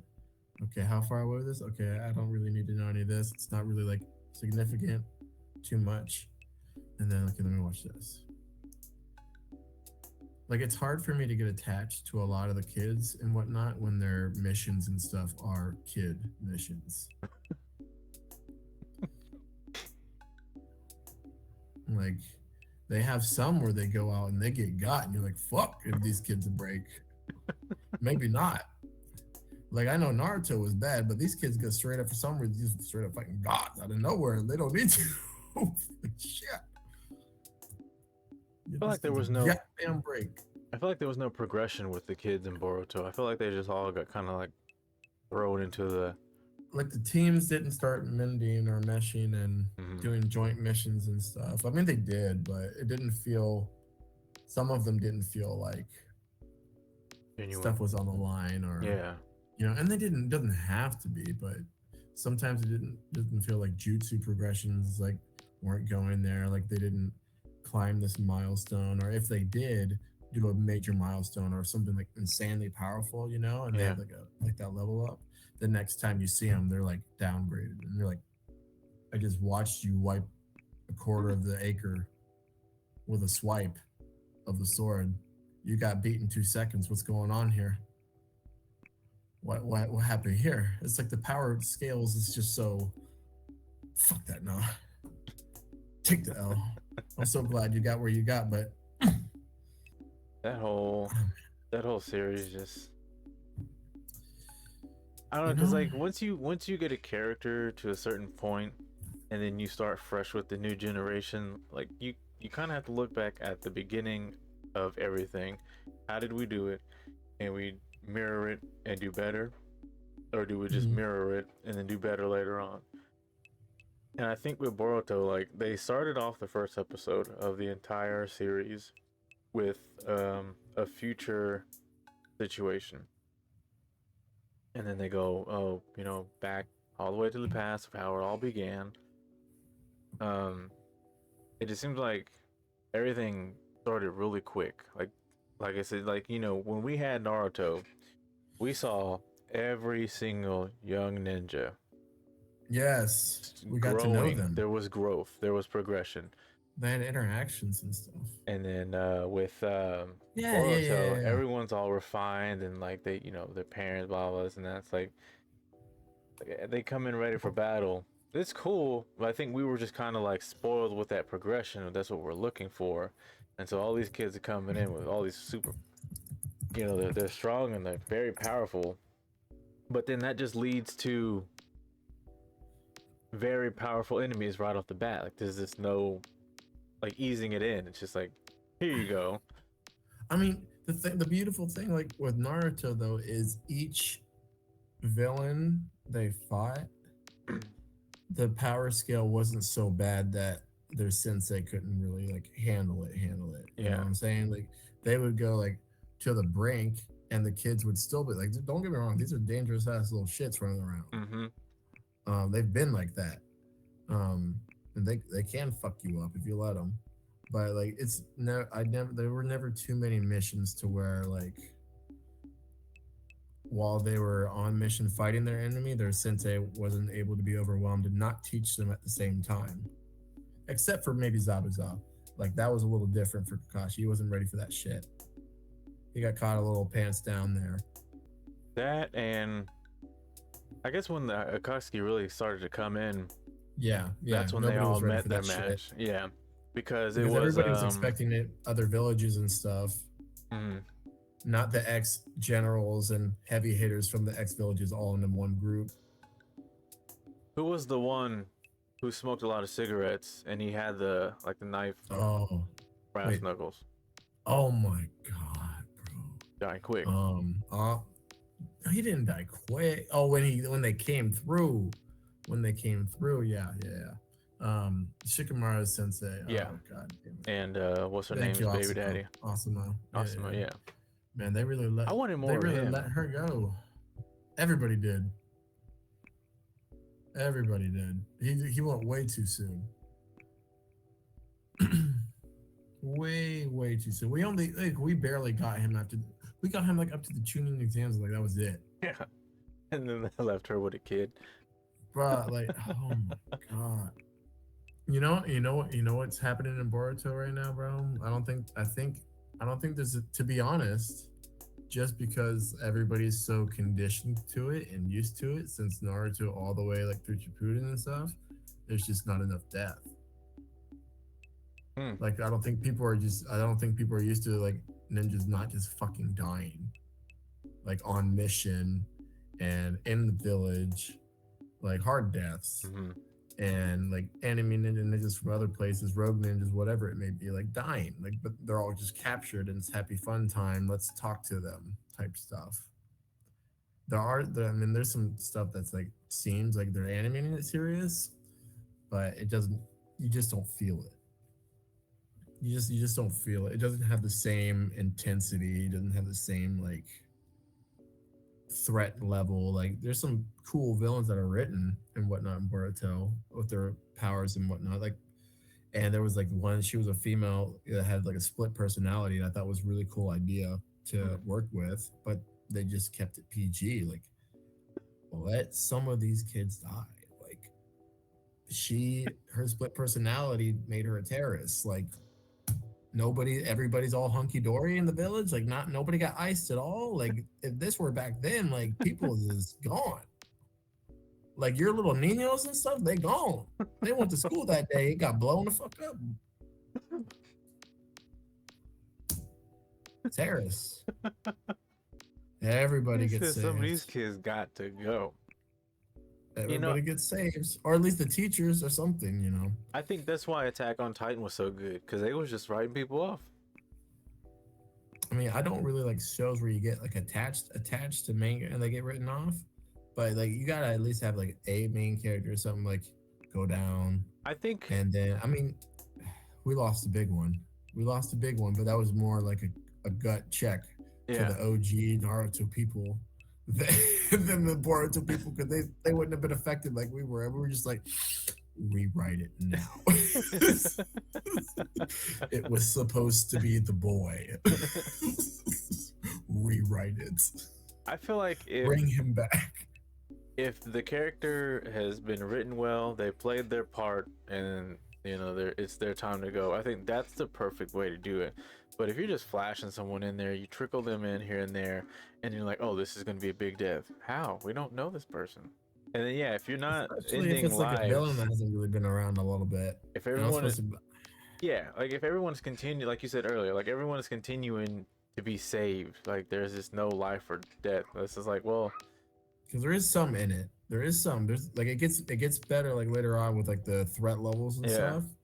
But it's still just there's just something about like I'm not on the like gripping like my computer. I'm not on the edge of my seat like this, like, oh fuck, like are they gonna be able to do it? Type shit.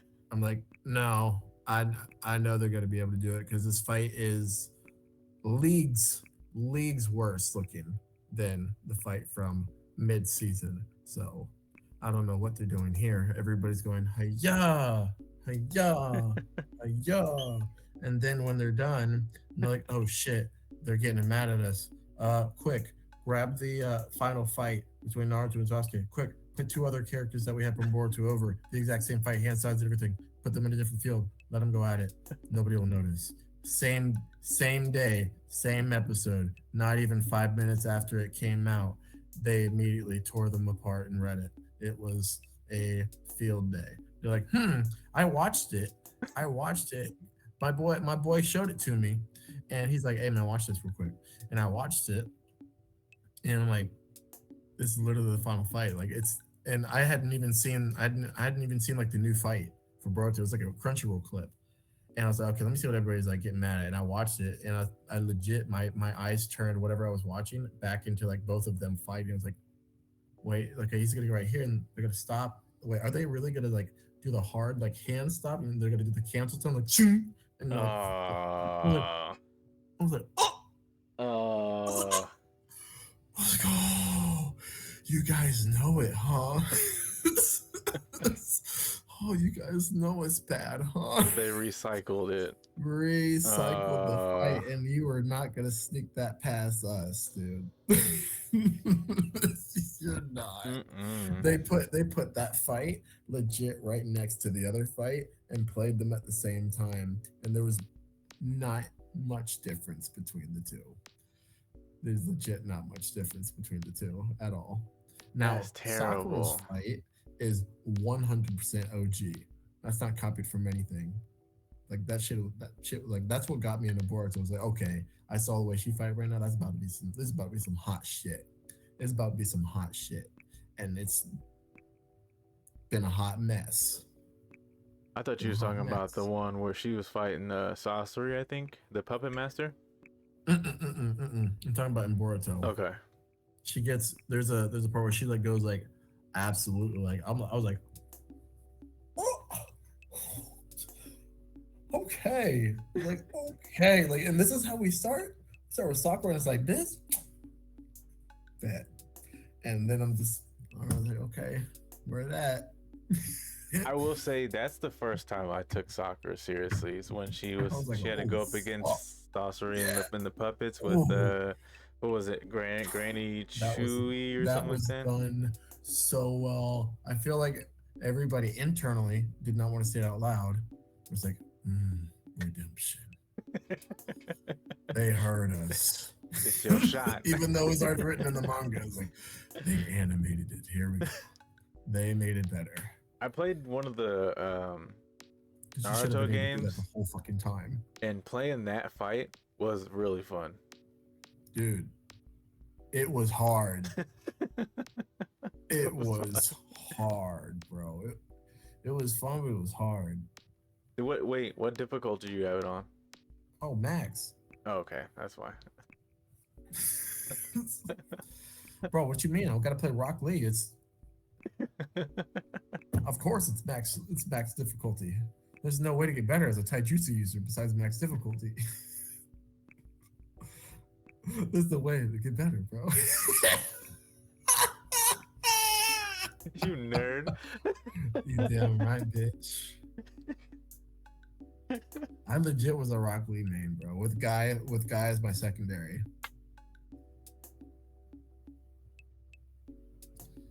And my favorite people to go against were other Rock Lees. Because it's like, okay, who's better? Yeah.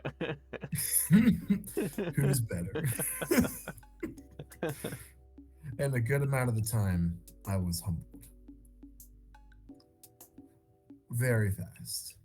Because when I beat them in the first round, and it was okay, kind of clean, they let me know in the second round that it indeed was not clean. And they showed me what clean was. I got put down into my low health bar and hit the inner gate special way faster than I intended to the second round. It was in a few seconds, like 10 seconds or so. I got comboed into a leaf hurricane, and when my body lifted up, he already had Guy coming in to fucking dynamic kick me back into the ground into a new combo. And then I'm up and I'm like, okay, well, let's try 8 gates. I'm super fast and strong. Boom, boom, boom, boom. Start hitting them down. Boom, boom, boom, boom. He actually waits. And he's like, this is where the fun begins. Unlocks his gates. My gates end. I don't think I've ever seen a combo quite like that. It's like I might as well have not even been holding on to anything. Because he dashed me, broke my guard, and next thing you know, we're having a cutscene for the special he's using. It's like, oh, okay. Whatever, man. I'm sorry. And then, we're tied round 1-1, and then he just lets me have it. And he didn't even let me power up like he did before. He just ended it. Yeah, let me show you how it's done. Yeah, I got humbled. Lee users humbled me quite regularly. Because I didn't play fighting games like that. And I learned that I did not belong with the sticks. So here's one I'd like to ask, if anyone's still watching, kind of get everyone back into, let's involve everyone here. What is a favorite throwback anime between the 80s and 90s? Ooh. Gintama. That's your favorite? Yeah, I'm gonna say yes because I'm thinking about all the other ones like I've watched that I truly do enjoy and I love them. And the one that's brought me most like joy, like not like just through like sense of like of adventure and like actions of like just like genuine joy is Gintama. Gintama? Like yeah, Gintama. Like anytime I put that show on and I watch it, like I'm almost in stitches every time. It's just so solid. Looks I love familiar. that show so much. If that's gonna be like my favorite, and then like anything else, like adventure anime, and then action anime slash like I guess adventure anime, Cowboy Bebop. Love that. Love Yu Yu Hakusho.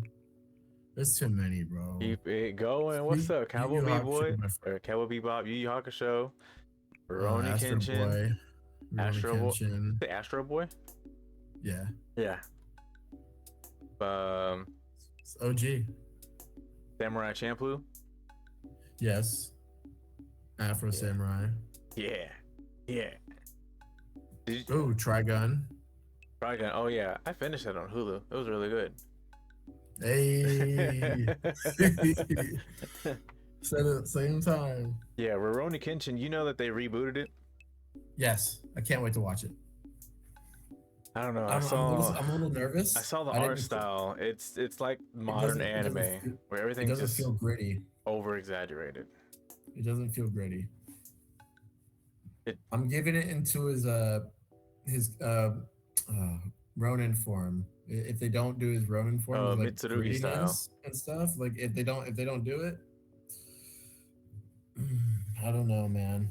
So you know what I want from it? Some things are just good the way they are. I hope they just keep it to where it's kind of like a switch went off, not like a power up. I want it to be just like he just like snapped, like they did in the original.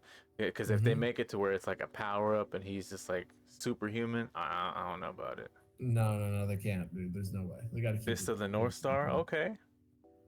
Do you ever watch Knights of the Zodiac or Ronin Warriors? There we go. Hey, There we go. hey, no, for sure, Somebody's with for it. sure. Dude, I loved New Ronin York Warriors. is, I used to wake up and oh, watch that religiously when I was little. When they still had it on TV, you couldn't stop me. Ronin Warriors is like the Samurai Power Rangers. like, I'm not gonna lie, bro. One of my favorite characters on Yu Yu Hakusho was Kuwabara, bro. Like, Kuwabara? hmm You said Kuwabara, right? yeah, Okay. yeah. Dub or sub? Just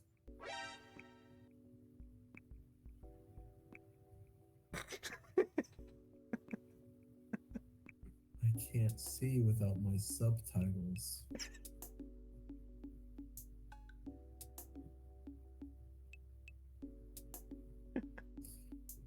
Why would I want to watch a version where they go into the studio one by one and read lines with nobody else in the room, compared to them doing live readings next to each other while watching the scenes? It's insane to me why I'd want to watch one over the other. I The only watched the things that get dub. passes, My Hero gets a pass, Dub gets a pass. All Might Stub actor gets a hard pass. That guy fucking knocked that shit out of the park. Holy fuck, that guy's super good. I liked I don't know, I guess I liked the American grit of dub when it came to Yu Yu Hakusho. Like Kuwabara going Okay. off on Yusuke, and just like Yusuke, like they're like the way that they were bickering back and forth, and then you had the monotone of Hiei, and then you had the soft tone of Kurama. Ooh, Like it if we're fits so going well off, for me. you know, I can't be a sub elitist when I'd prefer to watch Dragon Ball Z dubbed over subbed. Yeah, yeah, Like I Hiei was can't be an dope. elitist when I'd want to watch Dragon Ball Z dubbed over subbed. Definitely, it wasn't as annoying. Like it's just, I need my protagonist to have a little more boom in the voice sometimes, Especially with especially when they're Super, screaming. and they yeah.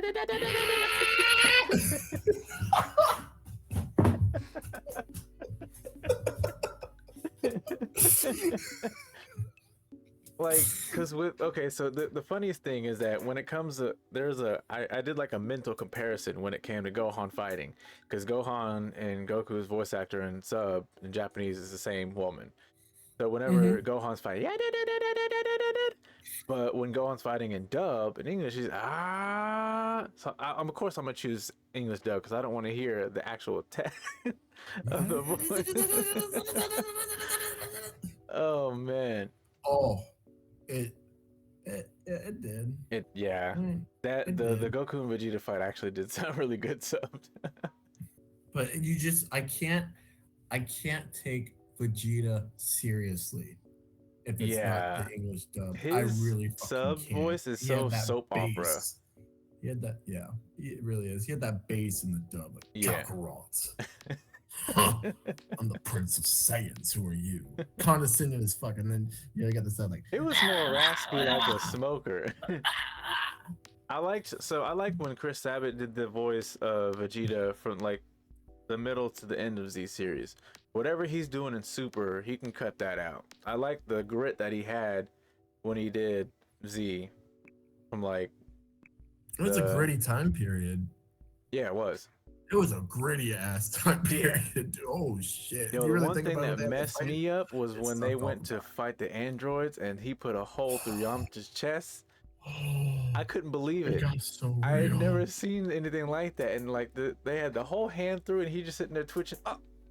We thought the Frieza fight was bad, like with him going to Namek Yeah, and stuff. Like I thought that was bad, and then I thought like seeing the Ginyu like thing with the heart switch like thing. Like, yeah. I thought that was pretty bad too. And then for sure seeing him, you're like, See, the first taste that we got though was when Trunks offed Frieza, Mecha Frieza. When he just slashed himself into pieces, meat just sitting there. just dwindling in the wind and then blasting them. Barbecue. He didn't, bro. He wasn't playing. He's like, get this roach out of here. It grows back. And the eeriest thing about that scene with Android, Dr. Gero and Yamcha is the song that was playing in the background, that clown music. As he had that hole through that man's chest, just mouth, boom, and then the clown music playing in the background. As a kid, I was like, damn. I started to feel it too. I was like, ooh, my chest hot. I love the androids because there's just something about, like, every other thing they fought had feelings. Yeah. The androids did not. They just didn't do care. that, and then they'd have no problem just looking at you, and then just hearing an arm like energize and just blowing you up. They don't give a fuck. They're like, oh, Like, no my arm's emotion. clean They again. didn't care. Let's go. Next. It's like, it's just, And that was the first time we were like, oh fuck. going back to People are when going Trix to die. said that Vegeta was looking like a bitch, how they had Android 18 break his arm and he was rolling around on the ground. That one kick and he the boy They was just dog done. him every new enemy, bro. They make him a fucking dog, and then the Goku takes the same kick, and the android blows up. Like, okay, it didn't really happen, but that's what that's what the plot armor is for Goku. He even die, and he gets stronger. Like, what's that?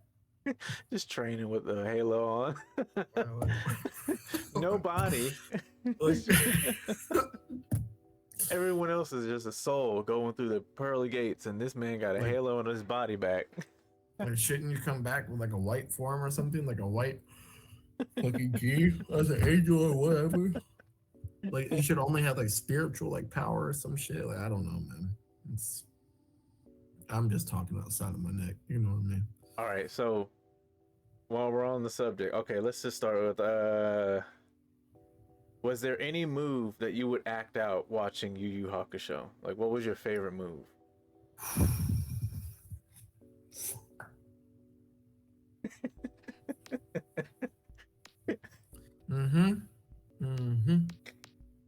And I'd say it too. You shouting at the top of your lungs? Maybe not at the top of my lungs. Whisper it. Yep. Can't have too many people know. I mean, they already know I'm a book nerd and I just read for fun. Can't give them the whole nine. I was the only kid in school. Hey, hold up. There is one OG the library anime award that was no one has spoken of yet, and I'm about to. Okay, speak of it. So It's I can hear actually there's two versions of it. Gundam Wing and Gundam Wing Endless Waltz. And G Gundam. That's three. But Gundam all together was so good. Oh, dude, that was my first time seeing like death Yeah, in anime. Was Gundam. got real. Like, I'm pretty sure that like my second time seeing like death.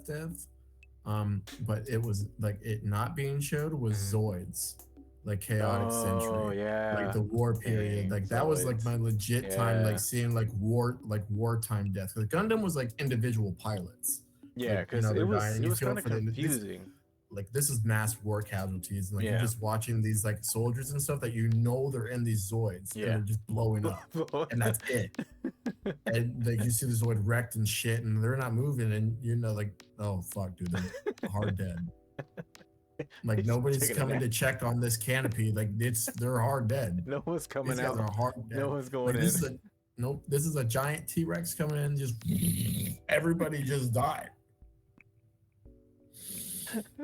Like these people are screaming and running for their lives. Like, and these people are dying. The cool And thing, it's wild. yeah.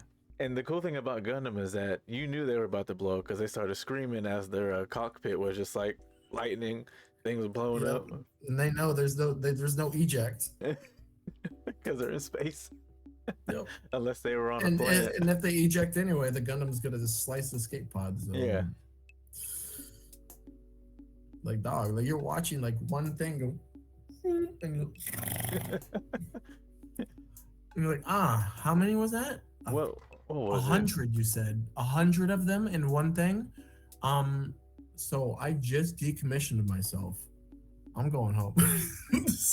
The Yeah. one that they have on Netflix, Mobile Suit Gundam Hathaway, I actually really liked. It was pretty good. Not a whole lot of mobile suit action, but the story is pretty cool. Yeah, I just had to throw Gundam in there, show it some love. That and does anybody remember? Oh, what was it? Hold on. It was the Robotech. I'm not sure. Yeah, there was Robotech. I remember the whole like the tech phase. That was pretty big. There was another one too. I think they all stemmed from like Power Rangers and Voltron. There was another tech anime. I can't remember what it was. Oh, did you ever watch Ghost in the Shell? That was hard to get into. Was it? It was too much. It was too much for me to follow as a kid. Like it was a lot, dude. Like I started to watch it and realized that was 2 seasons ahead. Macross. That's what it was. Macross was another one. I was like, oh, when did this? Like, wait, how far back do I need to go? Oh, you need to go to this point and start here and do this. I was like, It's dot hack all over again, and I'm just gonna run away now. Ooh, you know about dot hack? Bro, that shit was actually hard to follow. Was dot it? hack was like you actually had to pay attention to the storyline and what they were doing. It was like the first like SAO, like Sword Art Online thing, but it was dot hack. That was the first one. No, Sword Art Online definitely just like you said how Boruto did with Naruto. They just like and dot hack was fucking just drama. Yeah. That's why it was hard to get. It was just straight drama, dude. The anime was cool, but the games were where they were at. I like the games. But it was really good. It was really good. I liked I also if we're going like off of game animes, I really like Log Horizon a lot. What is it? Log Horizon. LOG Horizon. Is this another one of the online? Yeah, but and this one instead of like in Sword Art Online, like you know if they die, they die. Yeah. If they die in this one, they get revived, but each time they die, they live memories of the real world. Oh, like Gantz O. Yeah. Not as extreme. I remember I gave that a chance and I do not regret it. Gantz O was really good. Man. We watched that. I was there with you. Oh, really? Yeah. I have this thing where if I watch something with people, I forget who I watch it with. The only reason I know what Gantz is because you guys, that's what you guys put on. It's like, all right. We're watching this. And we watched this because like, fuck. Like, oh, all right. All right. I remember me and my brother, we used to practice the fusion dance when we were younger. Oh my God. Do you guys have it down? Yeah.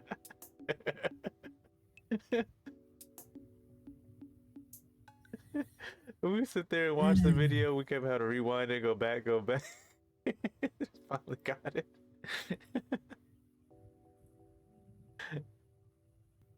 Did anyone ever have like an anime crush? Like there was just like one character that stood out that you were like, if you were real.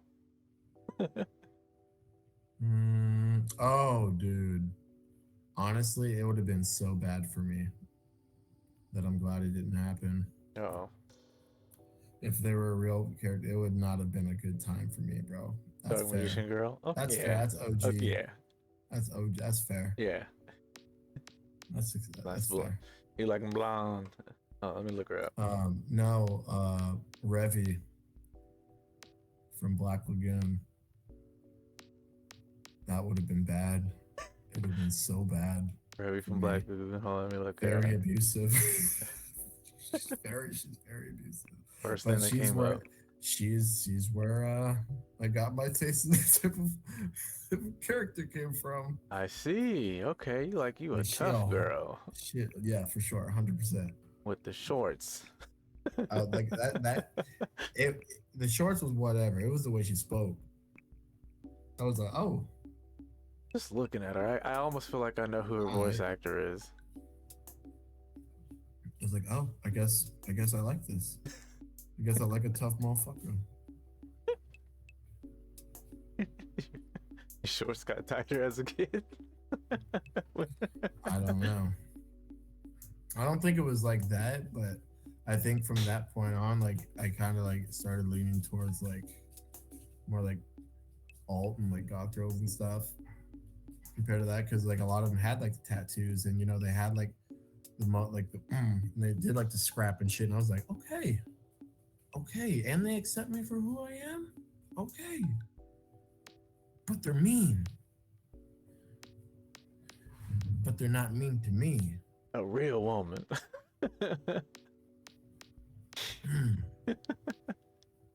Keys, I know you got one. Also fair. Also fair. Hmm. Who would I pick for real though? Plus, if anybody fucked me, Red, I'd probably kill them. You know, I can definitely go on the Final Fantasy trope. Riku from 10 and 10-2. That was the first one. I was like, damn, you were real. I think her name, yeah, Riku from Final Fantasy 10. Yeah, Riku. Let me show you all the picture that really got me though. This one right here. Oh. Oh, okay. Yeah, this one right here. Yeah, that picture, when I first saw that she was in the game, I was like, damn, I want to play that game. Oh, you know what? I lied. I know where I got my first like no, for sure, if this person were real, like I tried, and I was still a kid, I didn't care. Jesse from Pokemon. Oh, you did say that before, yeah. Yeah. That was like my OG because I grew up watching Pokemon. I was Because like, her crop top and her skirt. I mean that, and like she was just confident and strong in whatever the fuck she was doing. Same thing and then you have Jenny too. Like Jenny was the same way. It was like, oh, Officer Jenny?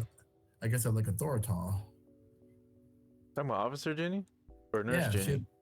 No, Officer. Officer? Nurse Joy. Nurse Joy, okay. Officer had a skirt too. Nothing like Jesse. Jesse was like, I was surprised they did that. They got away with that, but because nobody cared, because she wore fucking like knee highs, a short skirt, and then she had like the gloves too, so nobody was really batting an eye. Yeah. That was kind of like the '90s style to draw people, because was it Tenchi Muyo, like I just pulled that up. drawn like that too. I just pulled that up. That was my OG. They were doing that one too. Dude, a whole house full of females. That's where I got the space bar. I was like, oh man. Yeah.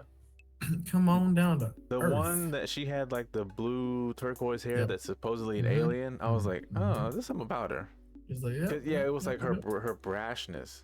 Yeah. But she was like, when it came to like the main character, she was like all like there for like love and whatnot. Yeah. Still a little brash. Yeah. Like his like love language would be like picking like her flowers or something like that, and her love language would be like knocking the guy out that said he hated his hair or he looks stupid. And she's like, fuck you, man, I like that shit. Like that's like their dynamic. You know, like, oh man, I'm a little book nerd. I kind of need to. I want something like that. Another game character that I really got into, Dead Fantasy series. Let me check that out. First time hearing of it, I think. I'm gonna check it out. Yeah, Fantasy. Oh, what? Oh. No. What's this about? Oh, you know what? Maybe I have. I might have lied. Final Fantasy, Dead or Alive, Ninja Gaiden, and Kingdom Hearts. Oh, I'm about to check this. Oh, I have seen a couple episodes, but they had just started and they had like 2 or 3. Oh wow, I forgot about this. Dang. I'm about to watch this when we're done. I remember these. Did we watch this? Whoa. Did we watch these? That's crazy. I feel like we did. I feel like we've watched these. Because these look familiar. Yeah. Like it was at a Dang. house or something. Pretty sure we've watched It these. was either that Or or it could have been sitting a at the Heat. table. Yeah. Yeah, it could have been a Heat. I think Damn. maybe Alan watched them with us too. I don't know. I think that, yeah, I think we all three kind of, yeah. Could have Before been you, it something like was this. before you started Something like sitting at the bar yeah, yeah, yeah, more, like yeah, permanently. yeah. Yeah. Had to get away from back there. It wasn't the same, and they took it over anyway. Yeah. Chairs. Dude, that's crazy. I'm about to watch that. Thanks for that. Yeah, no, I remember the fighting scenes used to be so dope. There's a lot of stuff that I used to watch like on YouTube, like because Yeah. you're waiting for them to Oh, release good it, YouTube. and I just never like remembered to go back and check. That's yep. Thanks for That's that. usually what happens to most things. Yeah. Like that's just what happens. About to put that up there right now. Go to you. So, if you guys have ever played Soul Calibur, Ivy, Never got into them. Ivy from Soul Calibur was another one, and for obvious reasons. Oh, are we going? Are we doing video games now? Whichever, you know. Yeah, we do video games and anime. Because I'm trying to think at all the anime that I watched when I was younger. Like I got into Dragon Ball Z pretty early, and you know the girls were fully clothed and modern. Gundam, all the girls were, you know, dressed moderately. I can't remember a whole lot of, you know, a lot of girls that stood out until playing games. Definitely Riku, and then yeah, Ivy from Soul Calibur.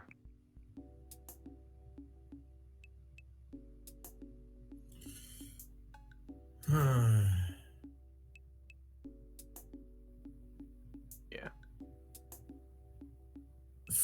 Nah. I'm gonna keep that one. Because then I start to reveal stuff about myself, and we're not gonna do that right now. I'm already doing that with a professional, all right? We don't need to do that here. Let's just say I have a type. I have a type. Is it another dominant? Yeah.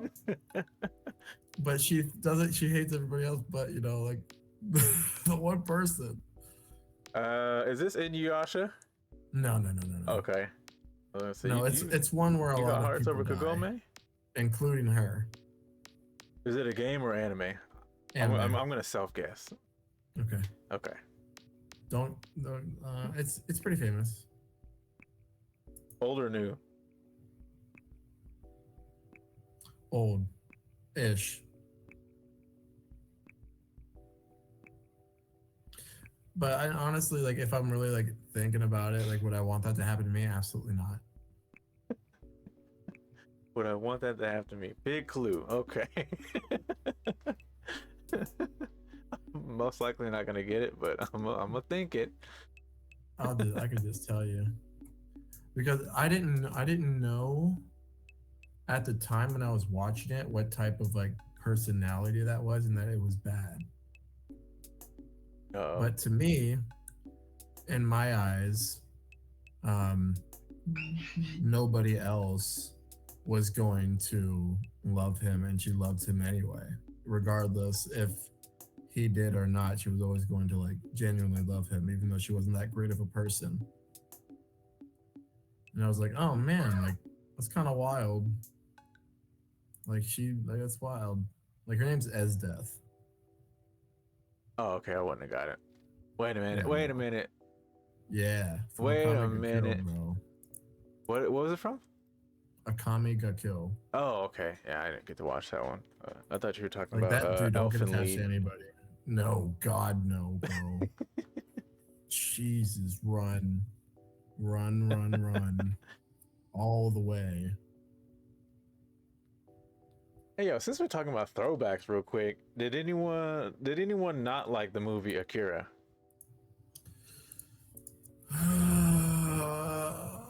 There's always so many mixed things. Like you wanna say something, but it's so touchy to where you don't. So I like it. To go off of the comment you made about recording line by line, one person per booth. Bro, it's the slide, bro. That dub was was horrible.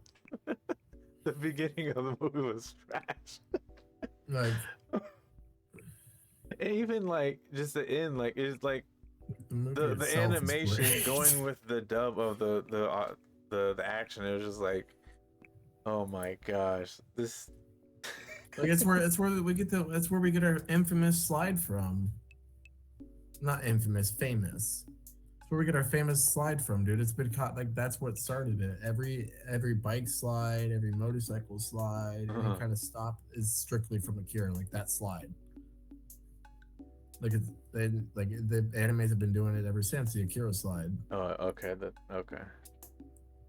Like, and you see it if you think about it, you see it in a lot of them. Especially in yeah, because they all do the whole Moomin Rider and One Punch Man. And I liked how they were making retro versions of a lot of like the game consoles to bring back old games and everything. Yeah. Like Super Nintendo, 64. Like you can even do what do they call it?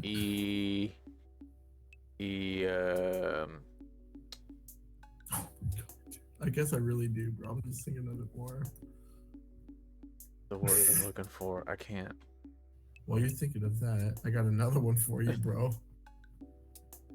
Urza, dude. From Fairy Tail. I thought that's who you were talking about. Strong Redhead, as right? fuck.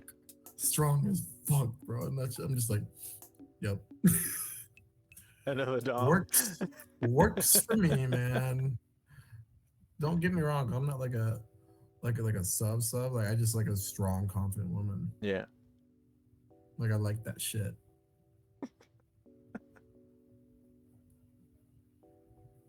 Like it would be hilarious to me, and like just nonchalantly, just like what? It's just like holding up the door. Like I'd probably laugh. Like what? Like what the fuck are you holding? Oh, I don't know. It's just funny to me. Like they just do things that they wouldn't like normally do, and that's just fucking hilarious. And they're mostly disses at the same time, but they're super smart at the same time. They're just like, she does so much shit, bro. But I don't know. I'm attracted to power, or at least just like really like strong self confidence. Passion. I dig too. it. You know what I mean? Every single one of them is passionate about what they fucking do. Yeah. Revi's very passionate about killing people with her guns that she loves very much. Probably more than people. Death is very, she does the same thing. Ursa doesn't though. But she's strong as fuck. Listen, man, I'm a big chillin', dog. I'm big chillin'. How was your day? Oh, we fought this other guild. I almost died. Some of them did die. And, we're rebuilding the guild because it exploded. Hey, you want some breakfast? Yeah. Alright. How was your day? I made you breakfast. And I chilled out. Oh, hell yeah. It's definitely like a balance thing. It is a balance thing. Because the other one can be like super, high strung and all that stuff, and they can come home and, not have to be that. Relax, like they can be themselves, unload for a little bit, and then you'd be like, you good? Yeah, just need that moment. Thank you. Yep. Yo, so personal question here.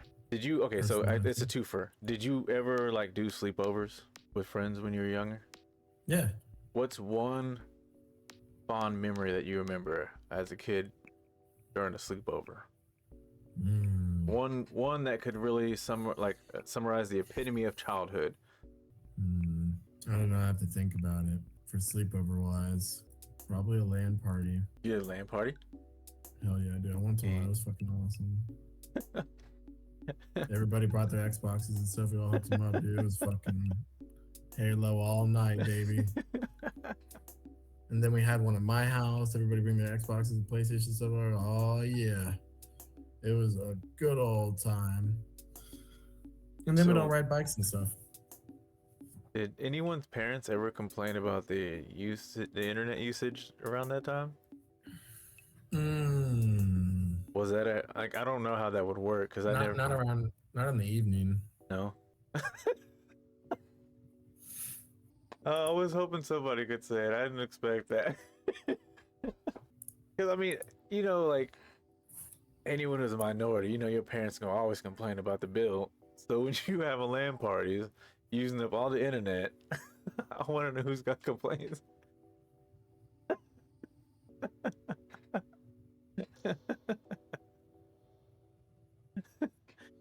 Oh man, and bringing back AOL. You ever use AOL?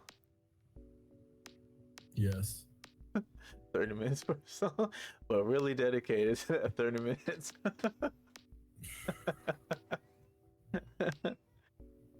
Just for 2 minutes. Wait for 30 minutes to load. Oh man, I remember the days of Roadrunner and AOL. I had everybody in the house pissed off if they weren't using the computer. I always liked being able to hear the activity happen when someone did have AOL. They'd have their speaker on high. You hear the door open? You've got mail. Wow. That was pretty accurate.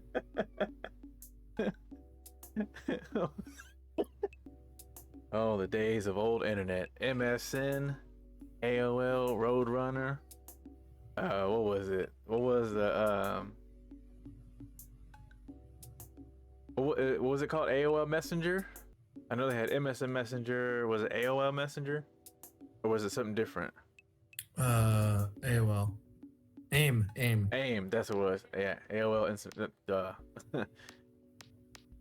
Yeah.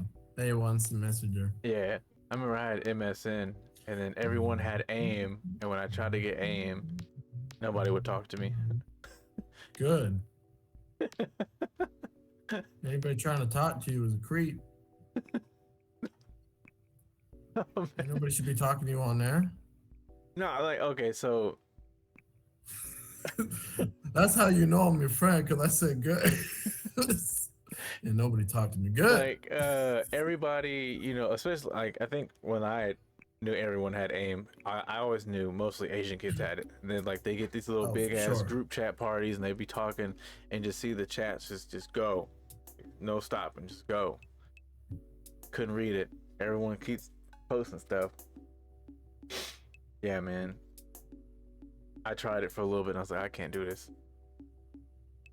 Plus no one's talking to me, so I really can't do it. Good. I stuck to my 5 people on MSN Messenger and I was cool. Bro, I just had it and added like friends from school and stuff just so I could hear the door open and close when they came online. Oh yeah. And could you be like, oh? And there was always that one didn't get online for me whose internet was unstable and you kept hearing it open and close. You gotta mute that person.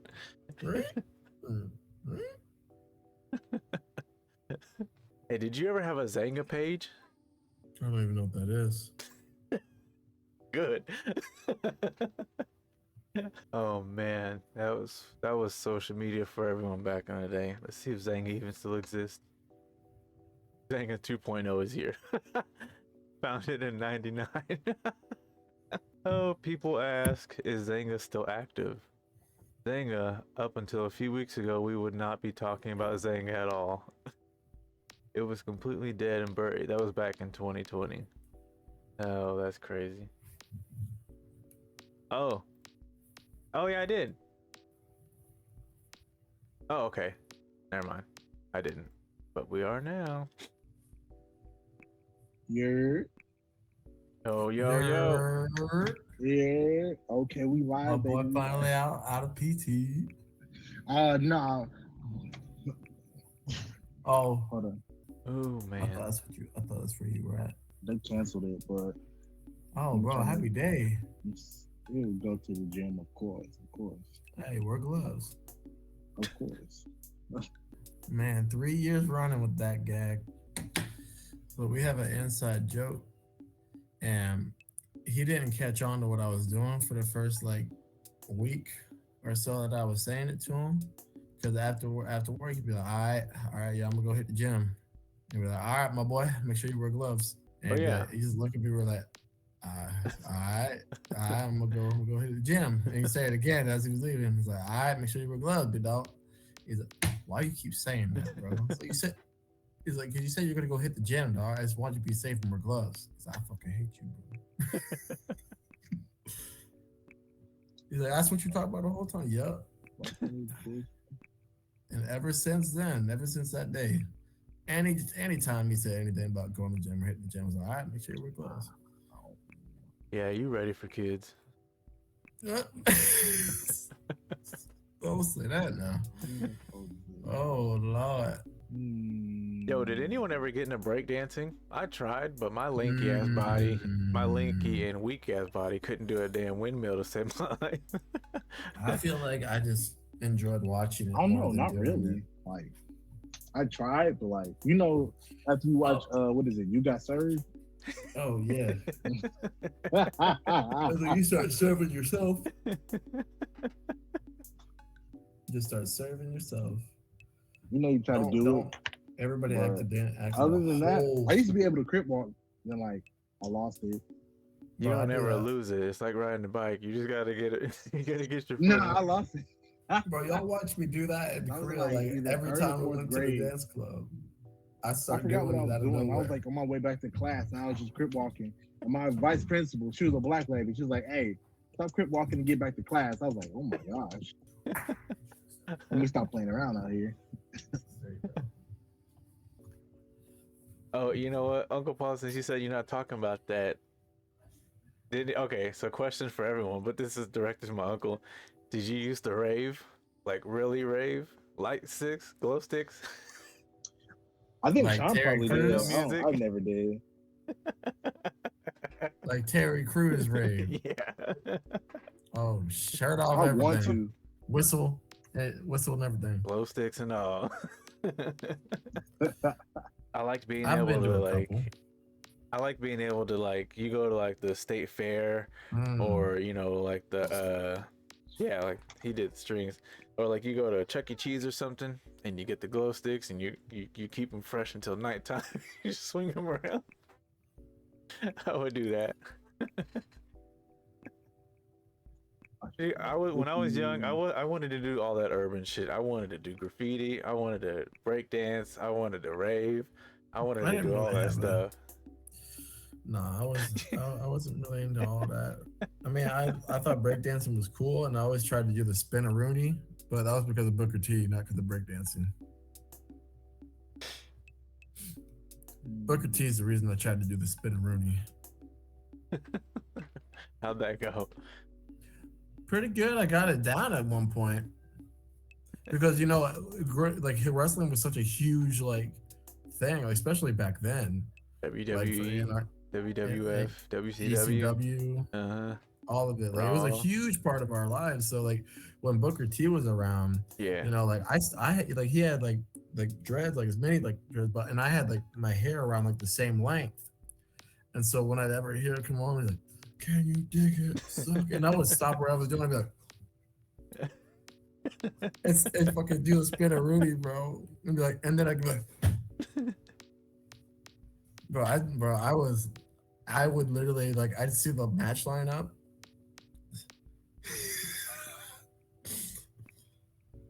Wait, was that? I remember you burnt your nose one time. It was either raving or trying to break dance. What was it? Like you burnt this part of your nose. Wait, bro. Uncle Paul. I remember you came over to Mom's house one day and you said that you burnt your nose doing something. Rug burn. Okay.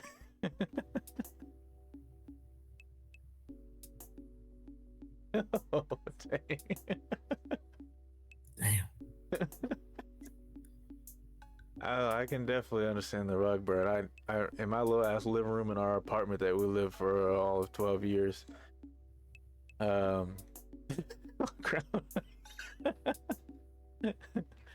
long ass would try to do a windmill and burn my shoulder. Or my back. You know, you try to get a windmill in, but you end up spinning on your back like a turtle. Ooh, I got one. I got one. I feel like everybody can weigh in on. Favorite wrestling entrance, and it could be the same person with a different one, because everybody had different stages and stuff. Eddie Guerrero. That's a pretty fucking good one, dude. That's a Because we used pretty to good have one. the WWE on PlayStation 1, boy.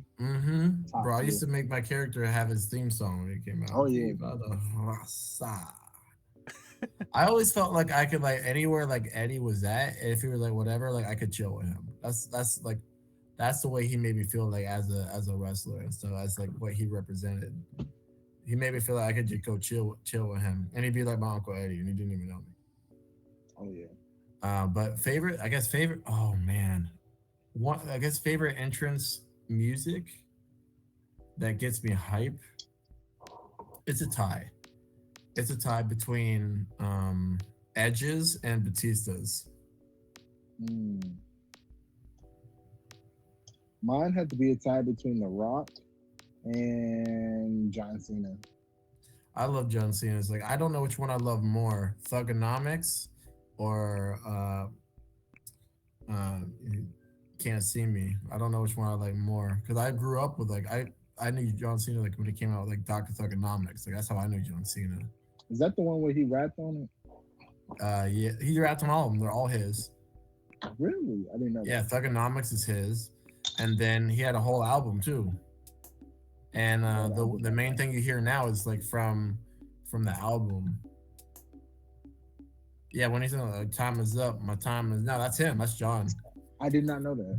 Yeah, That I was bought the back in the CD too. day where a lot of the wrestlers they were into music. Yeah. Like in big shows, like well, it's the big show. That's Big Show. I remember Like wrestlers were I'm always just coming a out with an sexy album boy. or That's something. Shawn Michaels. That's Shawn Michaels like singing that, his own theme. I'm not your boy. So that's strictly Shawn Michaels singing that. Like, it's just fucking hilarious. But Batista's, bro, oh, dude, something about hearing that. And then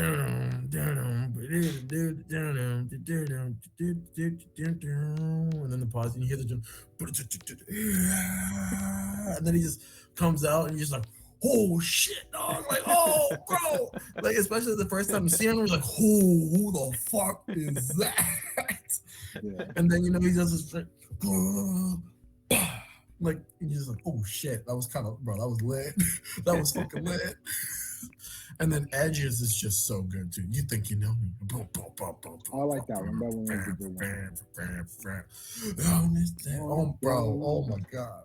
Dude, that dude is like a literal rock star for like wrestling, dude. All his themes and stuff, like the Brood, like all of that stuff was just so sick.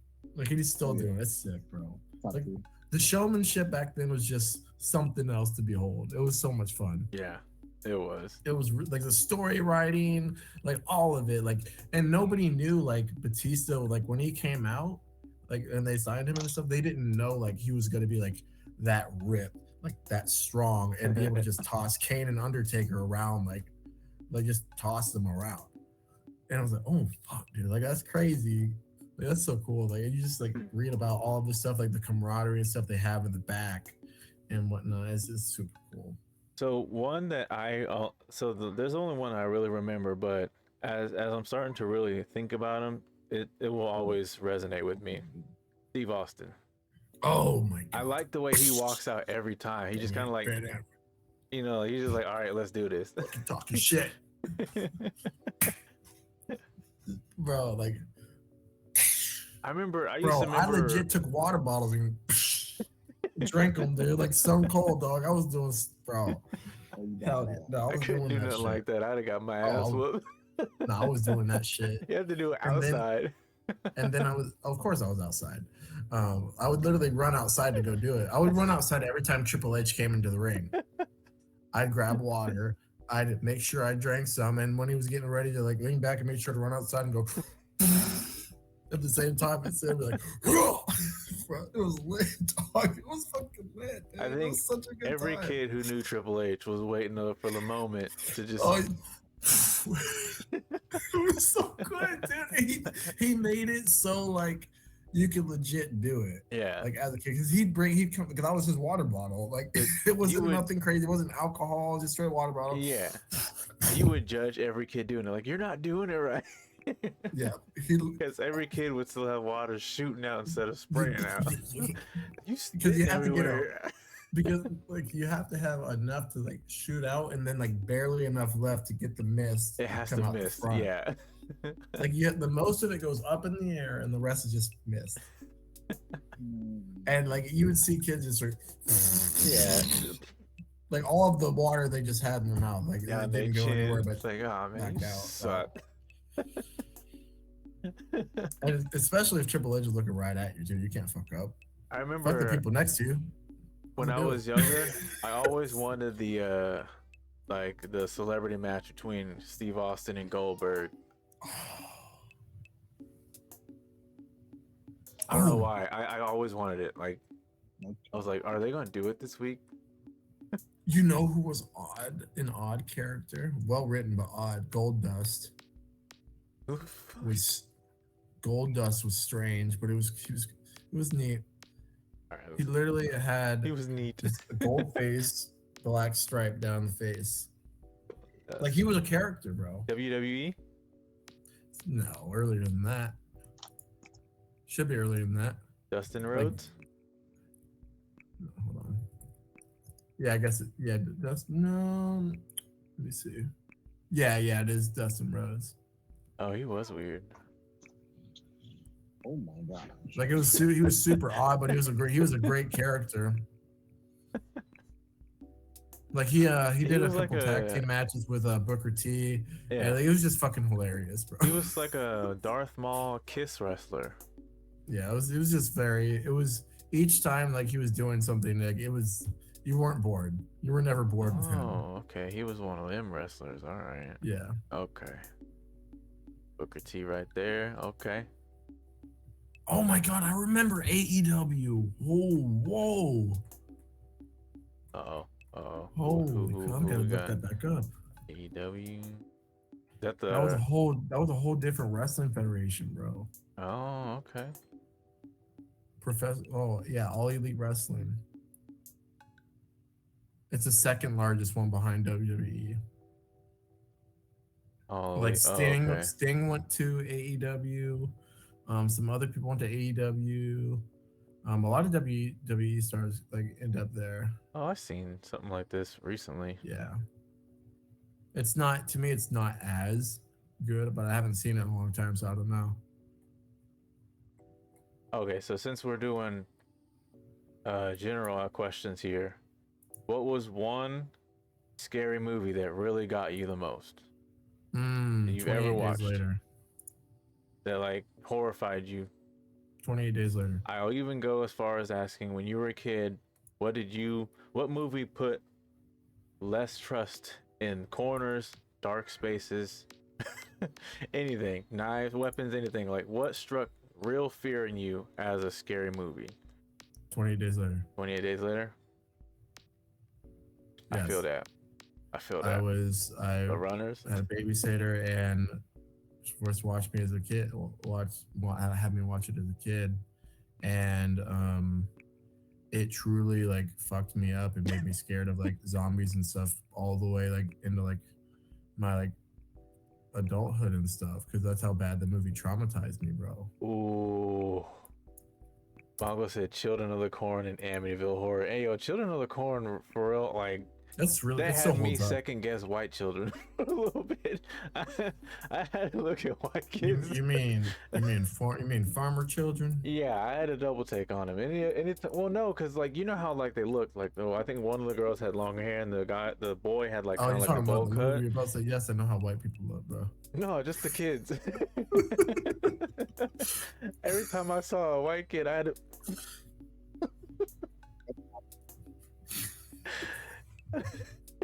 And you know what? I relate to yours, Sean, because I think my brother, he was scared of 28 Days Later. That was like his favorite one. Because when the motherfucker started running, bro, it was horrifying. Like I was a fast little shit too. I was a fast little kid, so to see something like faster than me that doesn't get tired, that runs, and then them be so violent and ruthless Okay, and so all of that stuff. And seeing it as a in kid just fucked me up. in Man. that movie, was there a scene where somebody gets their hand cut off on a staircase? And it's in a kitchen. Okay, so yeah, But she ends up just hacking him anyway because the blood's already like yeah, inside of his shit. because there's a movie I'm remembering now. A black guy gets his hand cut off at the staircase. I can't remember if it was that movie or a different movie. Because they're in the kitchen and they just escaped some zombies. Homeboy sees that he has like a cut Uh-huh. or whatever. Oh, sorry, no, he doesn't Oh. He doesn't get his hand chopped off. Mm. She looks at it. She looks at the infection like of the blood and stuff on his wound. Looks at him and literally just she's like, and doesn't even hesitate and just starts hacking him with a machete like and killing him. Because that's how fast they turn. Because wasn't he like? Did he and try then to after like she killed switch him, sides or something like that? Like no, a zombie came through, busted through the window because the new guy they were with lit a candle, and one of the zombies just happened to be nearby, saw the light, ran through it, jumped in, ran and got on the dude. The lady hacked the zombie to death, and then looked over at her companion. He had like a big ass gash and stuff with his blood in him. And she's like, okay, and just starts killing him too. And I'm like, and I'm sitting there as a kid, like, can't look away, like, what the fuck's happening? Keys, what about you? Any awful, horror movie that really instilled real fear in you as a kid or an adult? It was so damn violent. I'd never seen violence like that. Oh, okay. I'll say back from what's up? Oh, no, I'm trying to figure this out. Oh, okay. You said the Leprechaun?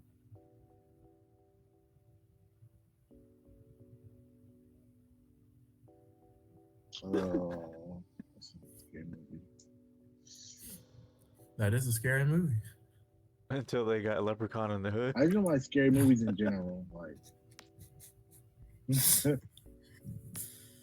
I'm not a big fan of scary movies, but you know, if that's what's gonna be watched, that's what's gonna be watched. I think paranormal. Expect me to be black about it the whole time and start shouting shit out. Oh, well, it's too late. You go in the room or go downstairs. Yo, Keys, Paranormal Activity was the game changer. That and Blair Witch Project. The Blair Witch Project didn't bother me. It didn't bother me, but it made me I laughed think. at Paranormal Like I would Activity. never. I remember I used to like stand in the corner and I'd scare my siblings, the family, like younger family members, stand in the corner and don't move. But like I don't know, like whenever I would see the woods, I would imagine Blair Witch Project. I'm like, nah, I'm not going. Paranormal Activity. I loved. I was the already first kind one. of like an odd kid growing up. So when like those movies like were coming out and people were seeing them, and I thought it was funny. I would mess with people, and they'd be talking about it or like something, and I just look at them like a straight face and be like, "That's not how that works." And they'd be like, "What? Yeah, no, that's not how that works." Like, what do you mean? This happens and then this happens, and then that happens. They're like, "What?" And I just started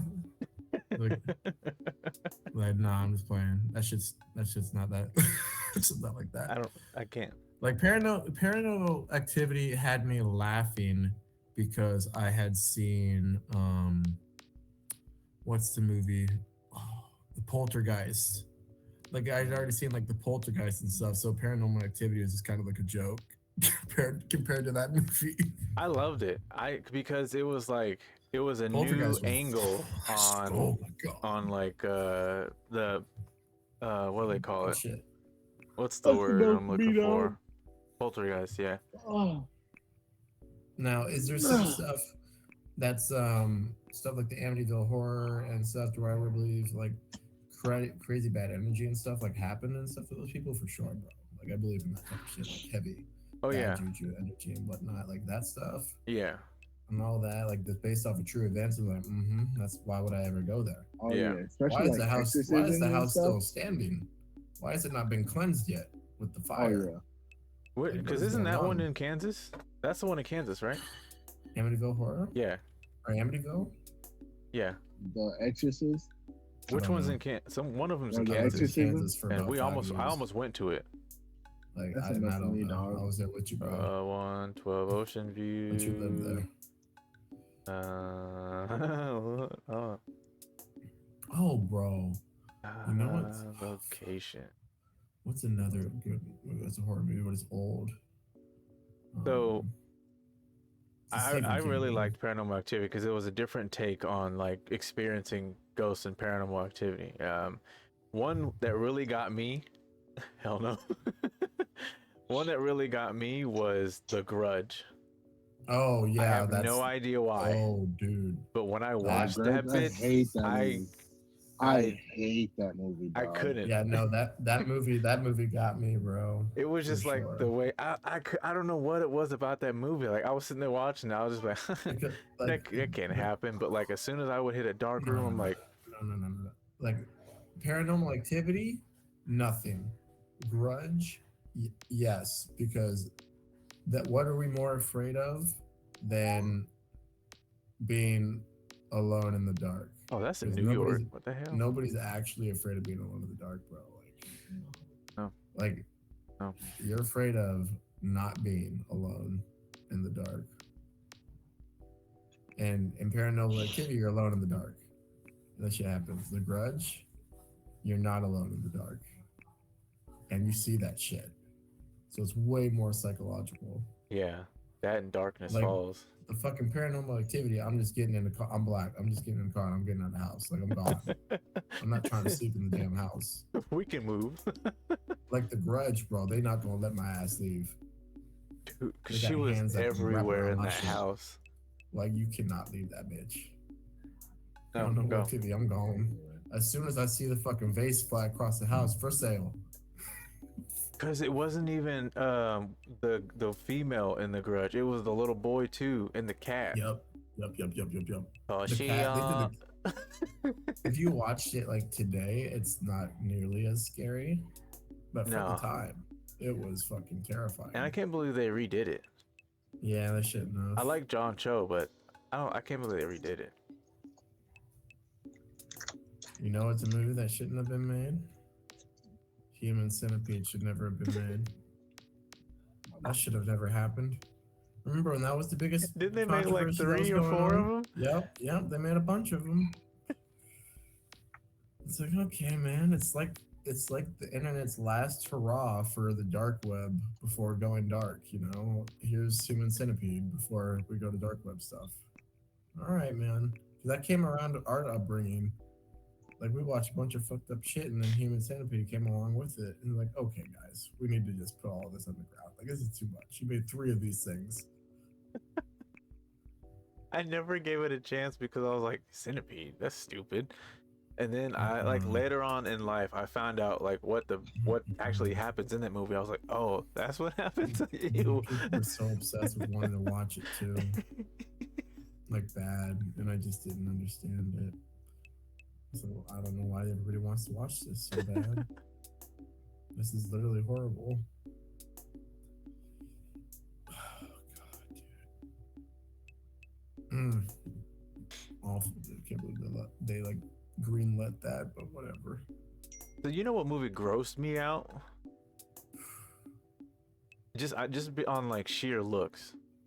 Makeup was really well, like great, but I will never go into any remote location that looks like the location in this movie. The hills have eyes. Oh, dude, not a chance.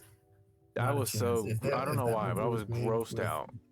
If that movie was made with the subliminal message of scaring black people, it worked. It works really well. And what scared me the most, bro, is I was also like, besides being raised in South Florida, I was also raised in North Georgia by like Tennessee and stuff. So that movie really freaked me out because I grew up in the mountains and stuff too. I was like, oh, I couldn't do it. I was like, oh my god, bro, please no, no. It was anytime the big R is on the screen multiple times, I'm good. Oh, the Regency films? No. No, it's a certain action, hard R. Oh, okay. And they had that, and they had a lot of that. Okay. Yeah. I'm not comfortable with Yeah. saying that on, He's like- on he's like- Twitch. he's They like- had a lot of that in that movie, and that made me very uncomfortable. Rhymes with tape. Yep. Yeah. Did not enjoy that at all. Yeah, that one. Yeah, I was grossed out. They- I don't know why. No, it's because it's gross. It's radioactive incest people Yeah, it was doing disgusting. doing the thing, and then killing you afterwards. Like that's nope. So here's to brighten the mood. Did Yeah, anyone man, favor sure. Sinbad as an actor and or comedian? I keep Loved him. forgetting he's real. Why? Because what was it? What was the movie that he was supposed to have been in, but he wasn't? Sinbad. No, it was the one like he did, like With Shaq Shaq. did. Shazam. Who Oh, did it? Shazam. Who did it? No. Shaq or Sinbad? It's Sinbad. No, So- I thought they both did it. That's the thing. Everyone remembers that they both did it, but the real thing is one person did it, the other person did a commercial. I don't believe that. Shazam is what it was called. Here we go. We're going down the rabbit hole again. Okay, so Kazam was Shaquille O'Neal. yeah. Shazam was. was supposed to be Sinbad. Sinbad never did it. In my timeline, he did. See, and that's so weird. And I don't know how true this is, but I found this IMDb page. We found Sinbad's Shazam Genie movie. Somewhere in a parallel universe, Sinbad long forgotten genie movie is uncovered at long last. He fucking did it.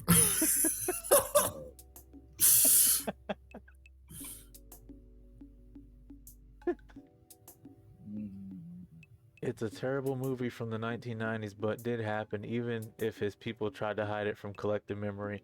Saw it way back in the day with friends and found it as bad as Dumb and Dumber, but they loved it. If you like bad comedy, then you'll love it. It's not a Mandela effect that we remember it. It is a terrible movie from the 1990s, but that did we should have happen forgotten about. even if his people try to hide it. If They tried real hard to make wait, everybody why'd they forget about repeat it. that? That's even more trippier than the fact that he's saying it's real. That they repeated it twice. Bro, like, Fake Fruit Loops commercial plays for 2 seconds halfway through the video with the fake box spelled fruit instead of fruit. F-R-U-I-T instead of F-R-O-O-T. Yeah, I know I remember remember that. F-R-O-O-T. And that was another Mandela effect. How did they spell Fruit Loops on the box? How do you remember they spelled Fruit Loops on the box? I just told you. F-R-O-O-O-T, double O, right? Double O. I know it's not, though, because I've already looked that one up. I remember I went down the rabbit hole of Mandela effects. Bearstein or Bearstein? It's Baron. Berenstein or Berenstein? Berenstein, Wait, E-I or E? Wait. What's E-I the- or I-E, I E. think. And there was one where like they had either like claws or no claws, I think. And then there's also one where the Monopoly Man did or did not have a monocle. Yes, that is the thing. He did. But I think we're thinking of the peanut guy. Both of them. Peanut guy for sure had a monocle. Yeah. No, they both did. And a cane. And a top Yeah. hat. Yeah, he did. Yeah. Yeah, they both. Yeah, they both did. One of them just had a mustache, the other didn't. Mr. Peanut had no mustache. Did he not? Mm-mm. No, he never had a No, mustache. he didn't. No, that's. I've seen the claymation Mr. Peanut. I've seen the animated Mr. Peanut. He's never had a mustache. Oh yeah, you're right. He just had that smile, Yeah, he was just always smiling and legs. answering his hat and twirling his cane with that big old smile. Was he And like then- at an angle tipping it, or was he No, like you know what? standing Now on that I it? think he was boom at a lane. I don't ever remember Yeah. the Monopoly Man having a monocle. He did. Because he would look at it. He would look out of it. He had his face turned like this, and he'd look out of it. Hmm.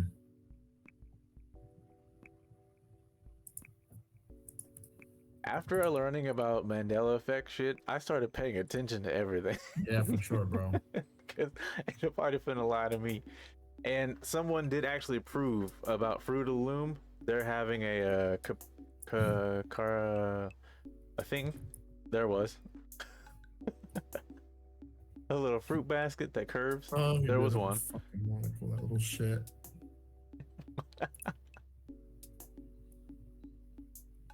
Wait.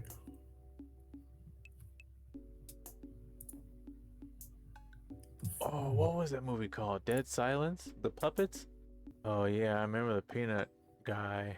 Mr. Peanut, the string on his monocle went under his arm. Oh yeah, weird. He had a long one. I don't remember the Monopoly Man having a monocle though. He did at one point. Yeah. Give me like 5 to 10 minutes. I'll be right back. Okay. Who was another big one back in the day? Tone Loc. I don't know that one. What was the movie called? It was about a little kid who had rich parents. It was like Paycheck or something. Richie Rich? Not Richie Rich. No, there was one That shit after was that on gas. Disney. That Yeah, shit was gas. I remember Richie Rich. Yeah. Bro, the cool thing about Richie Rich, bro, he just wanted from fucking friends, bro. Wait a minute. Hold on. That's all he wanted. He was a rich kid that just he wanted to share his fucking stuff with Okay, not that people. one. Paycheck, Disney. Oh, there's a Mandela effect one, I think, for the cartoon, Nick Jr. cartoon, the Wicked World of Richard Scarry. I think has a Mandela effect with the worm. Blank Check is what it was. Movie Blank Check on Disney. Had I think Tone it's Loc not in it. Wicked World. It's There was a movie or a show? Wicked World?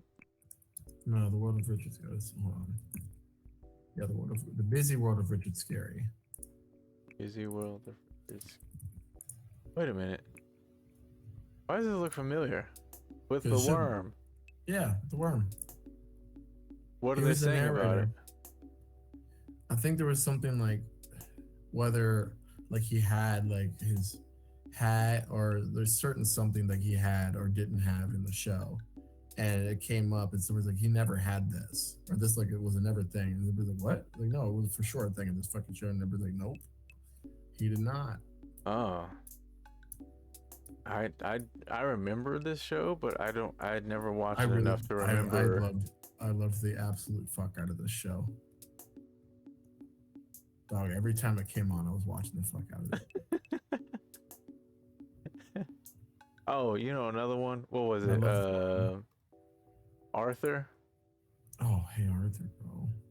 Yeah, Hey Arthur. There was one about him too. Oh shit. Oh wait, no. Is it Hey Arthur or Hey Arnold? Isn't it just Hey Arthur? Arnold and yeah, it's just Arthur and then Hey Arnold. Okay, yeah. Arthur Mandela. Okay, well you can't type in Arthur Mandela because that's a person. Yeah. You saw it too? Yep. I just saw some Nigerian dude show. Yeah, you ain't getting me, you Nigerian prince. You've improved your email scheme. You ain't getting me, buddy. You search for me. You owe me money.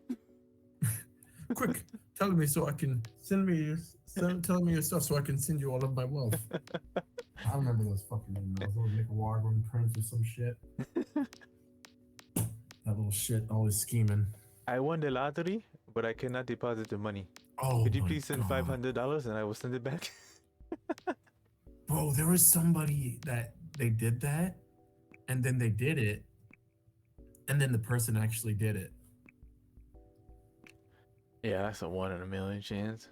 And it wasn't a 1 in a million chance because it didn't happen. It was a Simpsons skit, and Grandpa paid the money back.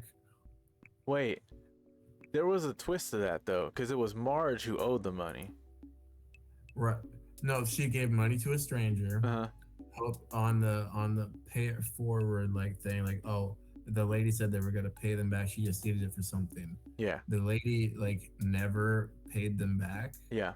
and it was killing Marge and Uh-huh. stuff because He she was tried losing to faith. do something good. She was Yeah. in faith in people, and Grandpa restored it by writing a letter Uh-huh. saying it was the lady, and like, hey, thank you so much, blah blah blah. Here's like 20 bucks I borrowed from you, Yeah. and he's like, at least I restored their faith in something, Yeah. in humanity. As he walked away, and I was like, you know what, you really don't get a whole lot of wholesome grandpa moments, and that's one of them. They're so mean to Abe, and they don't need to be.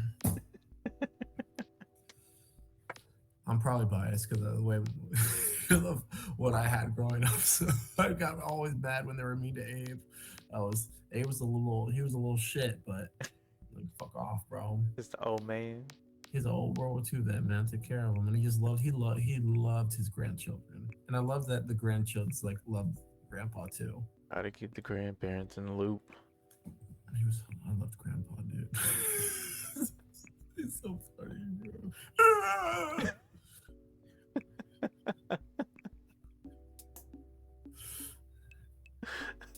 What was that?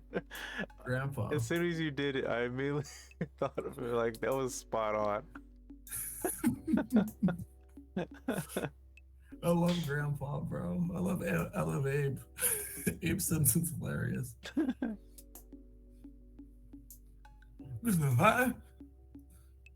I also love Gil. I love the guy who played Gil. Oh, I guess there's nothing left here for old Gil. Yeah, I honestly Old didn't really Gil's get to just gotta watch go get a job. Simpsons. He was just a bit character. Okay. Like he'd be on fire or something in his car, be like, oh, it's not that bad of a day for old Gil. Like, God damn, bro. Fucking shit, Gil. Some shit's always happening to old Gil. Always, bro. Always some fuck shit happened to old Gil. Man couldn't get a break. He was written to never get a break. Look it up on YouTube. Old Gil. DGIL. Seeing this art style makes me want to watch Futurama tonight, but we're gonna look for what were we trying to watch tonight? Why did I bet the company payroll? Old Gil's gonna be in old trouble. What the fuck? Fucking Gil. What are we trying to watch tonight? There was one movie that just came out that we're trying to watch. Is that Don King? Sure is. What? He's at the IRS, dude. They really did that. Doesn't Gil get all fucking Gil, bro? Oh, I'm looking at the same thing right here. Don King in the fucking office. He has a rotary phone cell phone. Who, Stan? Gil. Oh, Gil. Oh no. Actor Gil. Oh. Oh my god. Bro, they really wrote him so. Oh, dude, that sucks. He literally was trying to do a car sale. Finally, was going to make a car sale. He had no car sales at all. None. He was about to put it. Some guy came in. He's like, I'll take it from here. He's like, no, please, come on, man. Like, let me have the sale. Like, my wife's going to leave me if you don't. Blah, blah, blah. And the guy's like, all right, they're at this way home. He wanted to take home the sale. And Gil called his wife. He's like, oh, hey, sweetie, you should have seen me with that customer. He's like, no, I didn't, but I was so close. Who's that in the background? Fred. You said it was over. No, don't put him on the phone. Oh, hey, Fred. I'm like, oh, this man. Oh, Dang. I feel for him so. Got robbed of a sale. Sale and a wife. Damn.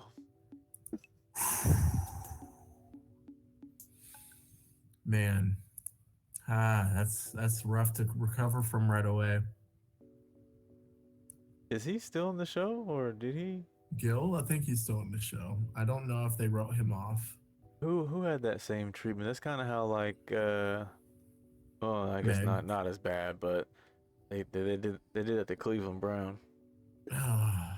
He just broke his house every time. I don't know how he afforded to redo it. No. Oh, That's nasty. That's just nasty. And I'm not talking about the regular kind of nasty. Like the, I probably should have taken a shower before I got out of the car and did all this like nasty. Man, just like if you go and watch an old episode, you're like, there's no possible way this would even make it out of the writing room. There's no way it would even make it past the discussion board. In today's world, not a chance. Yeah, that's what people be saying. This like, Wouldn't, bro, go back and watch some of the first season. It's not even making it out of the room. It's not making it. oh yeah, no, It's I make sure to It's do a really regular, bad. well, you know, once off or twice check in with Family Guy and American Dad a year. I'll watch They're good. I watched both shows all the way up to about like season 13, and then it just starts kind of getting Season 20 in the 20s and stuff is good. For which one? Good. Family Guy. Like you don't even have to stay like current. You can just skip around and stuff. People have like timeline clips and stuff if you want to like see what actually happens lore wise, like canon wise in the show. Like Oh, right really? now, canon wise, Meg's not Meg. It's Russian Meg. Meg's dead. Russian Meg killed Meg and took Meg's position. So old Meg, actual Meg's dead, and the Meg that you see now is Russian Meg. So it's not nobody knows. Because like Meg came out, and she was at a family picnic. Meg came out, and then Russian Meg came out. And Meg's like, "What the fuck?" And then you see like a dot, and she gets sniped like through like the right between her eyes, and like falls down dead. And like Russian Meg like drags her somewhere and just puts on her hat and becomes the new Meg. Oh wow. Dude, the show's like lore and canon and stuff is just all over, and nobody knows. Nobody knows Meg's been replaced. There's a lot of unknowns that need to be tied into with that show. Like Stewie went from a homicidal queer baby to being a baby taken care of by Brian. Yeah. Because Brian becomes pretty much his dad. Yeah. because his parents cannot take care of him. All-time caretaker for sure. Yep. They become better. My favorite Family Guy episodes are always the spin-offs with Stewie and Brian doing their own little thing. I love those, like Road to Rhode Island and like the 420 episode. Like I love all those little episodes with Stewie and Brian. The time travel ones, all of them. I really like the one where they did the episode with what was his name? Just had it. I was trying to figure out his name last time. Remembered it after. I'm trying to think of it again. Frank Sinatra's son. Sinatra Jr. Yeah. I like that one. He does. He Seth MacFarlane does. He can sing all that stuff too. So I didn't know until Logic just came out with his most recent album that he's actually signed with Universal. Seth MacFarlane. I knew he sang, but I didn't know he was signed with Universal to sing. Yeah, like he has albums like as a show, as like he's an actual show you can go see. No, like a record label. He signed with Universal Records. He has albums out. I didn't know he had albums. I knew he sang, but I didn't know he had albums out. Shit, I'll be right back, bro. Okay. I used to go down the rabbit hole of research a while back, like looking into, and this will be a topic of conversation later, like the month of October, we get spooky, paranormal shit, like UFO. I don't know why I drew a blank there. UFOs, aliens, ghosts, all that. I find it very interesting because it's like our world is so small, but the galaxy's so vast, and there's no way in hell. Like as a young kid, I used to be on the swings. We had this.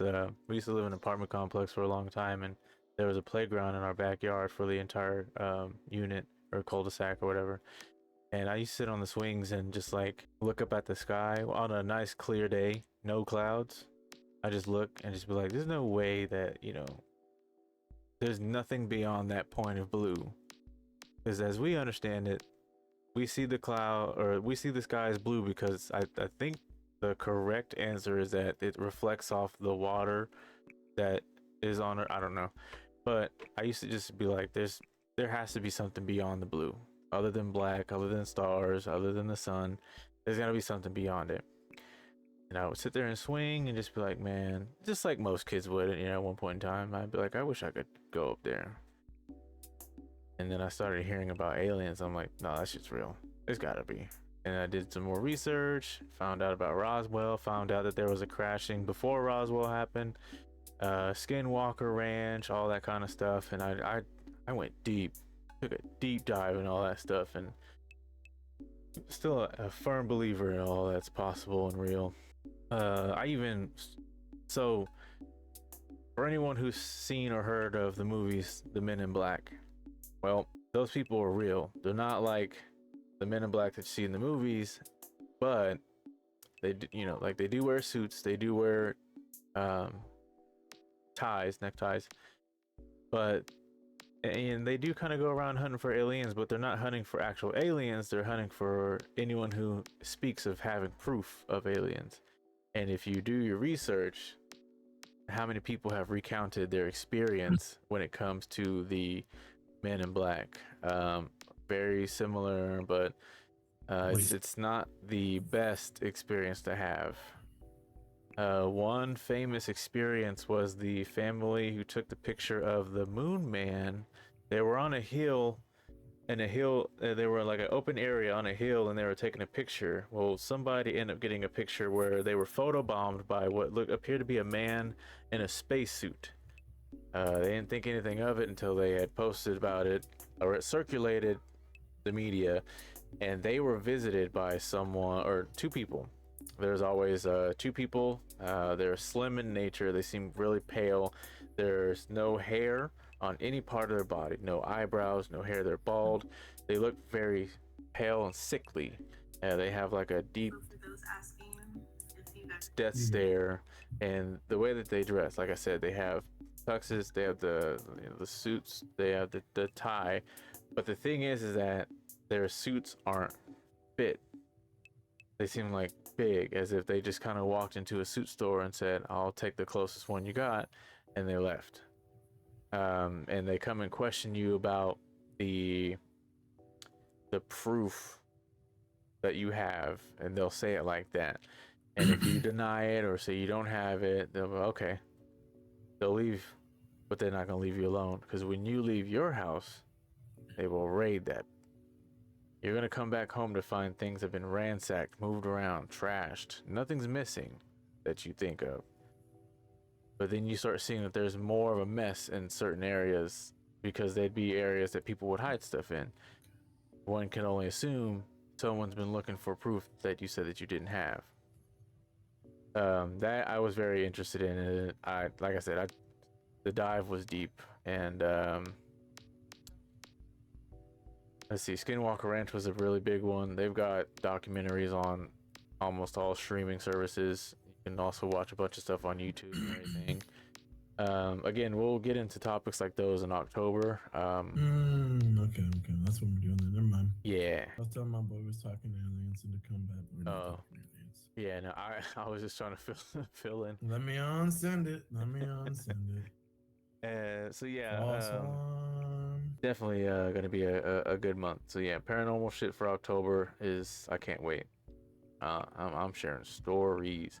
I've had ghost experiences. I've had paranormal experiences. I've had experiences of all kinds. The only thing I really haven't gotten into that I can recall, anything like witch related or like werewolf, as far as I can actually really like prove, nothing like that.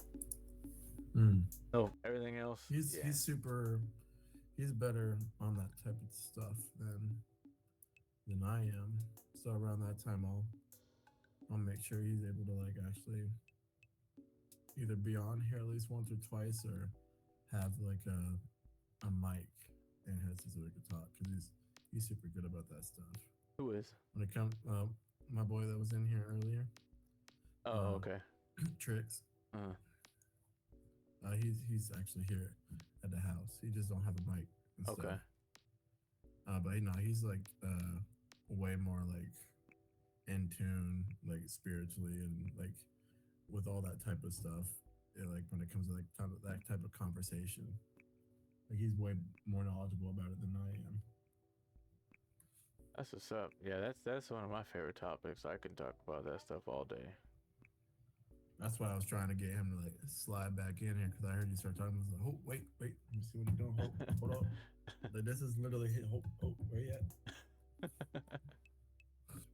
So I'm starting to kind of think about or piece together some ideas. If you were still considering visiting, Yeah, definitely I am. It won't be the first week of August and stuff because I have my first. Well, I have an appointment on the 4th, so I wouldn't be able to be there that week for my birthday week. okay. It would have been cool to be there then. Well, and then I guess to like re-offer what you had stated before, we can just celebrate both while you're here. Again, if you want. Yeah. It's up to you. Do We that. can celebrate them individually with the fams and then celebrate together for that. Yeah. It's gonna be a special event anyway for the live stream. Yeah, and you know, depending on how long you're here, we could even make Gonna it try more to be there a few special days. if you wanna. If you're down to just do just one episode, we can do that. But if you want to do more than one, we can. Like what I'm gonna try. I'm gonna have to like work it out, you know, with my job. But like I'll switch with my senior baker and like work some of her like regular shifts during the week, and she can take the weekend, and I could like do like a 3 or 4 day like a I don't know, something like that. That way people still have like time if I'm down there and they want to see me while I'm down there, you know. Most people off on the weekend. Yeah, I could do it that way, like leave like on like I don't know, a Wednesday, and then come back like Sunday or something. I don't know. However long is like financially good for me.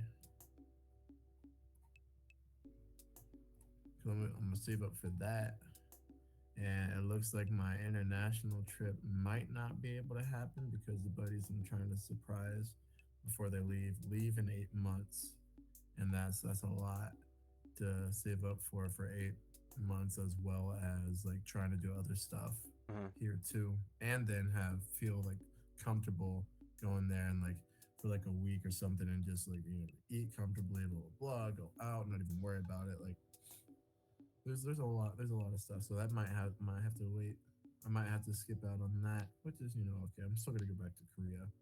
Might not just be that year, because you know, if I'm being realistic, it's smarter just to go to over there, probably like a few times, do that, also save up, grab the car, do some other stuff, and then do what I had originally planned with Rachel, if she's still doing it, and go see the grand BTS reunion in Korea in 2025, because a couple of them will be done for mandatory service in Busan. I don't plan on actually being at the BTS event. I never got to go to and visit Busan during COVID time while I was living there, and I really want to go to the beach side of Korea and go surfing there and hang out there. So she can go do that, and I'm gonna be chilling at the beach. that would be cool. Yeah. I hope that works out for you guys. If that all works out, that'd be super dope. Yeah, that'd be cool. You said reunion. Are they not a? No, they're still a group, but 2 of them wanted to go and serve. Oh, and so okay. right now the group is like on a hiatus. Oh, gotcha. Okay, gotcha. Yeah, they're very much still BTS. They're just on a hiatus for, you know, respectable and honorable reason. I'm a little upset that I couldn't have still been active when he went because I would have been there while he's there. And it would have been cool if he was in and I'm in and we're both active duty and I can be like, yo, cool, like brothers in arms type thing. He still is technically because I love all my Korean brothers and sisters over there. Like cool ass people. You slide up with them, bro, and they're all awesome over there. And I'm just like, for me, coming from a different standpoint, like she loves them for a whole different reason and whatnot. And for me, like I like them, and now I'm like, bro, respect, like from the same cloth. Now we talking the same language. Now I could go up to you and be like, basic suck, huh? I can straight like that. Don't matter where he at in the world. I can look that man and be like, hey, yo, basic suck, huh? How was that song? Was it nice? Do you like it? What unit you served with? Like, you were there? Like, yeah, I was there. And listen, and then boom, that's a whole different conversation. No, I'm not trying to talk to you because of that. I'm trying to talk to you, talk about your service. Like, I want to know, like, let's swap stories. Like, that shit's fun as fuck for me. I said they called you pretty boy, huh? Because I would. Because it's military culture. That's fun. That's how you know. That's how you know people like you, bro. So they fuck with you. Yeah, I get that. Yeah. 100%. If they do not fuck with you like at all, like try to mess with you at all, bro, like everybody kind of like, what's going on with that guy over there? Like nobody's like, y'all don't clown on him. What's going on? Oh yeah, nah, he's sketch, bro. Like, oh, all right. Yeah, but you look like a fucking duck. Hey, fuck you, bitch. Like, hey, and that's how you know they fuck with you, bro. You just fucking banter back and forth. That's good. But no, it's cool, super cool, and for me, like I have something I can relate with that now. So that's fucking cool, man. That's what's up. It's super what's up. Like it's for me, very honorable, very respectable. Yeah, that's crazy that they're making that decision. I didn't know there He was was like, yeah, he was like they had the pass. They didn't have to.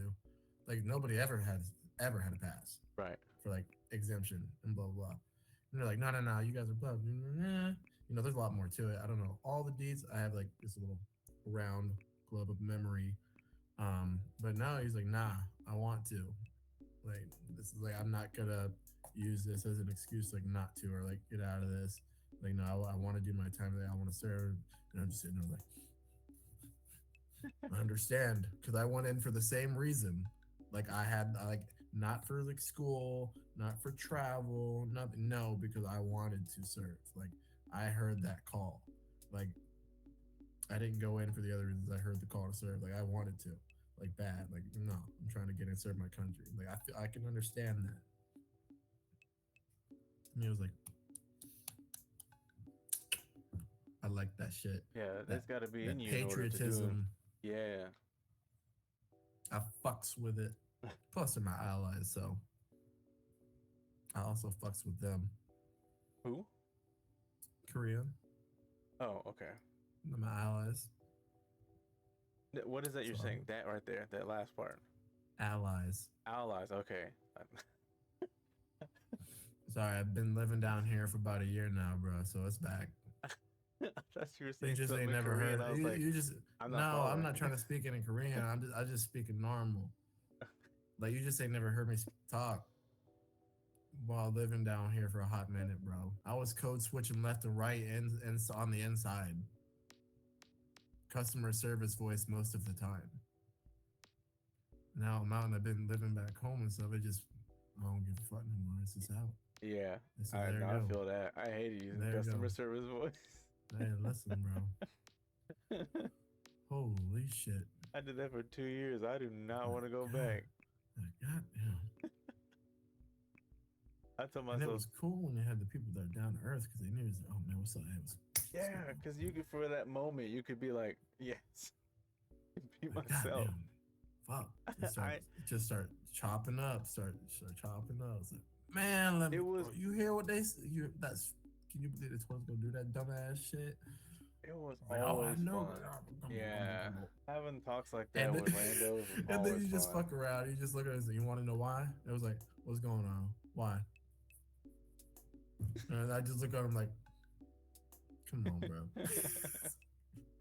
It's because you a fucking dumbass and I'm right there behind you. You know damn well. We both done fucked up. That's why we're here. But there were some other times where it was like, why ain't nobody else working? How come it's only us working? That was a funny ass day, bro. It was that was a funny day. Because one of our NCOs started going around with the different NCOs like, what's wrong with this picture? And she'd be like, Larry, I don't know. Kimberly, what's wrong with this picture? Oh, you know, don't say anything. Come on down with me. I'm going down to Kim. I swear, I hope he's down there. Hold on. And I hear, Tenor! And like, what's going on, up? I'm just calling him when I call him like what he is. But what's going on, and he'd be like, is it just you down here? He's like, yes, sir. He's like, what are you doing in here? He's like, well, I've been here working. So like, not by yourself. Like, no, sir. I'm the only 3 level in here. I can't work. He's like, God, thank you for being you today. Thank you for being you today. Do you see anybody else in here? No. Now, who was all working? And who was sitting down at the computers, Kimberly? Tell me. Tickner, thank you for being black today. And he walked out, he's like, all of us are working here, and all of y'all you're sitting at the desk, he's sitting at the desk, she's sitting at the desk, and look at all of us in the back. There's something wrong here. He just started clowning on her, bro. Like but it was the truth. Like all of us were working, and they just happened to not be. And we just, us being, us, just decided to clown about it. And somebody was like, oh, sweet cherry. I think that's what got him to like come in and be like, what the fuck y'all doing in here singing Spirit? And like, wait, oh, hell no. So it's like, you're the only ones working. Like, yep. Y'all already know, so. Y'all already know. Got us today. Working hard today. I did that to somebody in my deployment, bro. They crossed the line and they were disrespectful. They were a rank higher than me, but the way they said it, they kept being disrespectful. And I was respectful back to them. But I just had enough one time. I just absolutely had a fucking enough. He said some stupid order and in some way that did not make sense. And I fought him on it. And he wasn't having the it makes sense part. He was having a little power trip. So I looked and I was like, oh, yes, sir. Yes, sir. I'll get right on it, sir. Yes, sir. He's like, oh, come the fuck on, man. I was like, oh, no, sir. Okay. As it gets right on it, sir. You don't want to hear me. It does what it's told. I understand. He's just like, bro, come on, man. Like, sorry. Like, bro, come on. I'm cool, dude. Like, what? Like, I was like, all right, you gonna stop? He's like, bro, okay. He's like, okay, cool. Like, we're cool. Like, cut it out. Fuck, dude. Like, it was getting personal. Fucking shit, dude. We deployed out here. I don't got time for it. I don't got fucking time for it. I can't stand somebody who's on a power trip. Right away. Like, I don't have an issue with you directly. I have an issue with your fucking power trip that you're having right now. And you're giving me an order that's not correct. I'm having an issue with that. Trying to make me go do it anyway. No. No, I was that guy. It's like, listen. One, it's already been done. You just heard the other NCO just say it was already done. Why? This is not making sense. This is not a good use of like our time. I could be doing this, helping this guy, and this. He's like, go do it. Blah blah blah blah. I was like, all right, playing this. This is like the 5th time you've kind of like just forgot to say boy at the end of your sentence, so we're going there. We're fucking, you were just missing boy at the end of that sentence, so I'm just gonna complete the 9 yard, the 1 yard that you were short of for a first down. I'm just saying it for you. I'm gonna say it. I'm just gonna say it. Yes, sir. Mm-hmm. He's gonna say it. He was just missing the B word, bro. That's literally all he was missing in his song. And I just called him out on it. He backed off. Like, all right, bro. Like, shit, you don't want that complaint on your record. I know it because I'm saying it loud enough for everybody to hear it. I'll start singing those spirituals real quick. No, but that guy was completely out of line though. Did you keep doing it? No, he didn't. I got talked to by a rank higher than him though, because I can't talk to him like that. But they understood why I did it, and they talked to him too. That's good. So it all got squashed. Like I got in trouble for talking to, a superior, and in a formal manner, and at the same time they negated that because they heard the tone, they heard how I was being respectful beforehand, and they could tell like, okay, it's at a personal level. Like let's actually like walk out of the office, like see what the fuck's going on. Your progress in here, blah blah blah blah. Gets squashed out, boom, set. No paperwork given. Handshake, squash, out. Cool. Y'all both talk. Y'all both grown. Go do your fucking jobs. Like cool. That's it, man. That was it. And we're cool after that. I hear that shit too. I'm trying to figure out if it's one or the other. That was just a tidbit from the deployment. Yeah, what I'm hearing is the frequency of it sounds like, yo man, I got an early morning tomorrow. Hey, you good? I was just about to ask if you wanted to hit the old dusty trail now. Yeah. I just didn't know how to hang up the phone. Nah, you know what I'm saying? I'm just out here trying to leave, and I don't know where the door is at. I'm just kind of reach behind me and politely like nod and walk out, but I just can't quite find the knob. And I'm like, oh, my hands on the wall. Oh, really? Just kind of act like I'm stretching. Like, oh, crazy. Right. Oh, right. You just have to, I'm gonna hit you out later. You finally found the door. So okay, I finally found the out. I finally found the out I was looking for.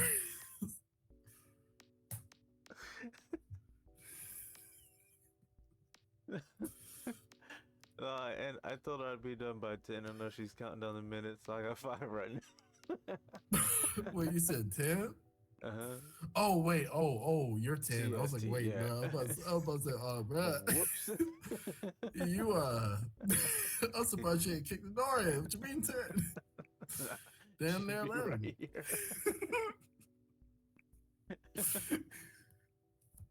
Just staring at you like,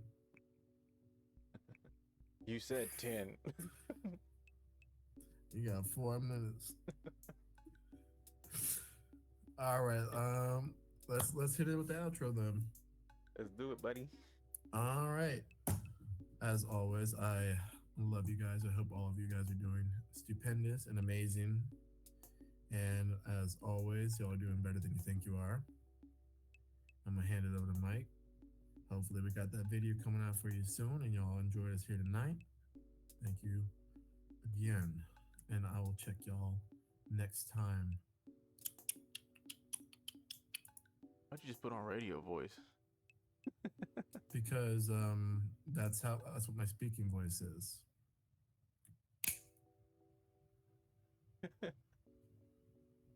Let's see. Next time on the 20th. The 20th. Mm. Come see us again, and maybe you'll laugh. Haha. Okay. Like that. Now you're doing movie trailer voice. No, I am doing William Shatner and freezing.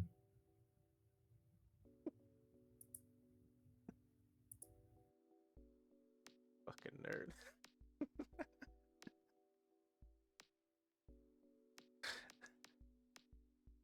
Oh boy.